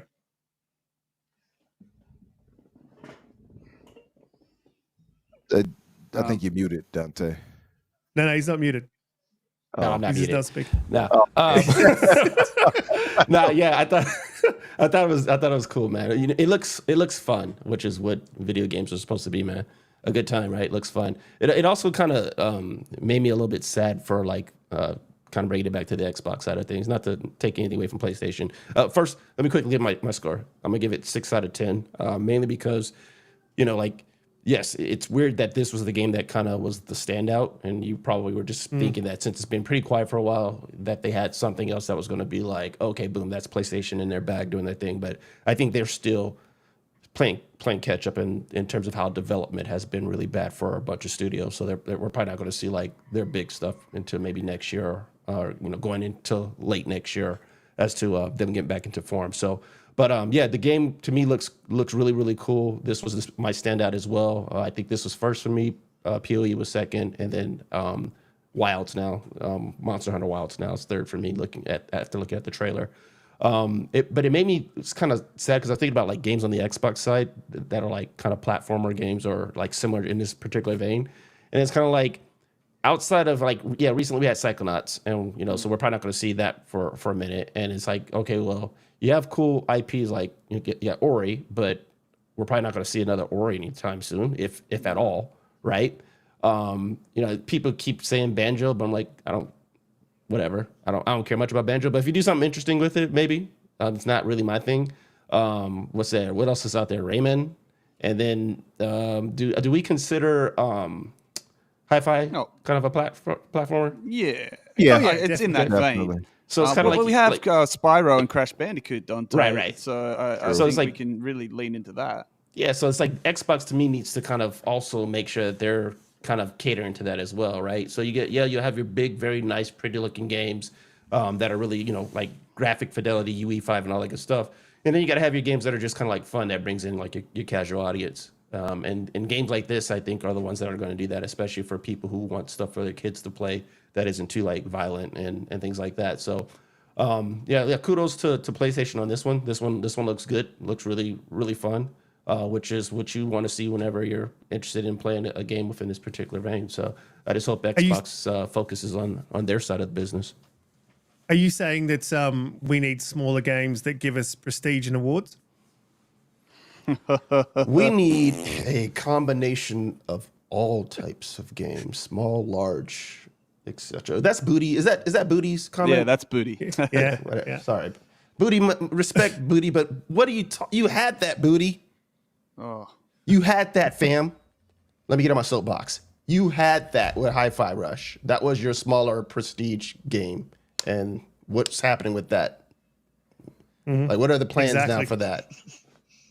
Exactly. And now we don't have a studio in Japan. It's crazy. Crazy. Lots of time. That's negative, though. We're not going to talk about that. We do negative for PlayStation this week, positive for Xbox this week and next week. We got to get out of here because we're 15 minutes away from the 3-hour mark. But before we do go, next week we will not have Holly or Donte because they will have left all of us. Oh, Donte, I will be here. What? I'm in LA Saturday. I'm flying in Saturday, but I'll be here Friday, so I'll be here. Oh, Nice. damn. You didn't abandon us like somebody else will be doing, so we appreciate you. A great time. I just don't want to go. I don't care about the SGA. So to me, I'm more going for the Xbox show and to see Holly and Cole and everybody. But I don't care about the summer game or the Games Fest or whatever that is, or the IGN one. I'll just watch that stuff on TV or YouTube. Nice. But IGN and professionals are the best in the game. I don't know if you saw my video, but they were giving like some of the best thoughts I've heard on Hellblade. They're really good. Yeah. Professional. They did their research. They knew Didn't exactly know how what to was going block or on. anything. Yeah. Crazy. You think that if you're going to talk about games, you know how to play games a little bit. I was just on there. I was packing to leave. I was not planning to do a video. And I was like packing. And then I'm like, what? What did he just say? And I was like, what? What else? What? I'm like, oh man. And I'm like stomping into my room. I'm like doing a video. He's like, hold on, let me get back in here. Yeah, it was nuts. I couldn't believe the shit that was coming out of their mouths. So we'll just go around the room. Holly, another fantastic week. You won't be here next week. You'll be at the showcase enjoying the Summer Games Fest. Hopefully getting as close as we did last year. You can reach out and touch Keelia, even though I don't know why you would want to. Use sanitizer if you do. Let people know where they can find you, what you be up to. Well, we know what you're up to, but let people know where they can find you. Yep. Description. I'm at ThatBlueNumber on Steam, Xbox, PlayStation, wherever, Epic, and Twitter. That's me. I am working with Ben Kenobi. I do the behind the scenes stuff for the cool coins that you see on Twitter. We are actually in discussions. I don't know if I can talk about it too much, but we might be doing a live stream of playing a game with a dev pretty soon. So we'll be doing that on the fan art page when we've got that going a little bit more. I will let you all know, and please come and watch. So yeah, we're looking to do some more stuff with fan art and these coins, and really try to work with the community a little bit more. So yeah, I'm pretty sure, like, I haven't been told what the game is, but I think I figured it out. I'm pretty sure. Is it genital jousting? It is not. What? Is it shower with your dad? It is not. No, it's not shower with your dad. That's a really good game. Okay. Who doesn't want to shower with their dad in a video game? Those the only games Riskit's played. So there we go. These are real PC games, man. I no, I know. why people Genital go to jousting PC. is hilarious. I get it. Oh, bro, the games on Steam, man. Some of those, like, oh man. Umbra, you want to tell us For some about reason, them? like I've clicked on Umbra a few knows all now, about and it thinks I like them, so it like shoves them in my face now, and I'm like, Oh, yeah? bro, there's this one with a rabbit. And, It was all accidental. No. Your weapon, We- you're this rabbit, and your weapon is your very large male appendage, and you like, you sneak up This is behind becoming people, a- and it's shocking, man. It's Wait a so minute. Why did bad. Holly say, do I want to explain this game? Wait a minute. I just thought about it. As I'm hearing him explaining, I'm like, wait a minute. She set Before me this- up. No, I said Before this- about those games on Steam. Is it called Phallic yeah. Warrior? I don't know anything about those types of games. I play wholesome. Phallic warrior. Wholesome stelliams. Before this devolves, and this is completely my fault, before this devolves into something even worse than it is, Garuda, another fantastic week. Let the people know where you'll be here next week, so let people know where they can find you, what you'll be up to. And if you want to find any one of our panel members or myself, head down in the description, click the links. Garuda. I'm just recovering from Phallic Warrior. Yeah, this is pretty much the only place you can find me. I haven't moved into like making any of my own content yet. But yeah, so I will be here next week. So that's where you can find me. You can also find me on Twitter, but I'm pretty low key. Yeah, man. I've got a couple more days off before I go back to work. It's raining outside, so what else to do but play games, right? I'm still playing Ayuden Chronicle. I have like so many hours in that game. It's so good, man. If you love JRPGs, like old school 2D ones, so I'm gonna go back to enjoying that. And yeah, man, thank you so much for having me. I'm sorry if I'm a bit too much sometimes, but hey, that's the way I am. You get it. You get it. I was gonna say something else, but yeah, I just keep it real, man.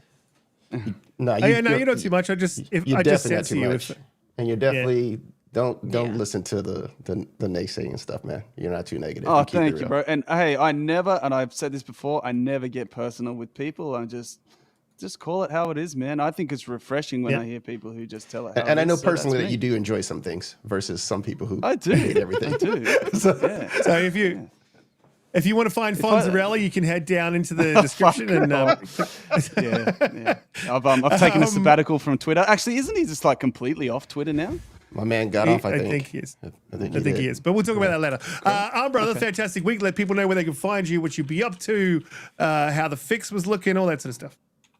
Yeah, you guys can find me, of course, Infinite Umbra or Umbra Infinite on Twitter. You'll find me either way. The fix was really great this week. I had some community members, a Dev, the husband of a friend of mine off Twitter, and two ladies, and we had a really great conversation. Super intelligent folks. When you guys get a chance, please go back and listen to that. Excuse me. Go back and give that a listen. Bless you. Really, thank you. I didn't sneeze, but thank you. But yes, go back and give that a listen. Really great show. It was about 3 hours, but I did put timestamps so you can skip ahead to the discussion you want to get to. Skip ahead. Yeah, skip ahead. We've lost them. But yeah, you guys, of course, like I said, you can find me on Tuesdays as well, 12 o'clock Eastern on Boom's Xbox Factor. My podcast, The Fix. That's 8 o'clock Eastern on my channel, and of course, you'll find me here on Friday. So come back. We're going to have a really good discussion, obviously, for the showcase coming up.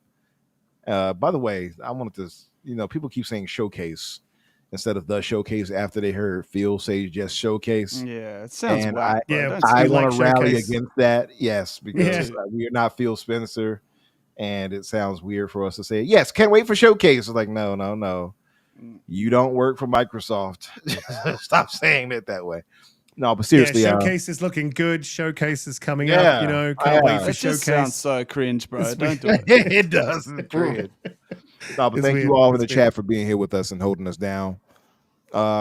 Reciprocate that love on my channel, guys. Go give that recent video a view and a like or something for me, please. Thank you. Absolutely. Down in the description, go and click that link and head there. Donte, another fantastic week. Looking forward to what's coming up. So yeah, let people know. Let people know where they can find you. Yeah, thanks again, chat, for rocking with us, man. You guys are the best. Can't say enough, man. You can catch me on Twitter, Donte J Moody. Also, you can catch me on Xbox, Spriggan113. And obviously, you'll catch me here Fridays.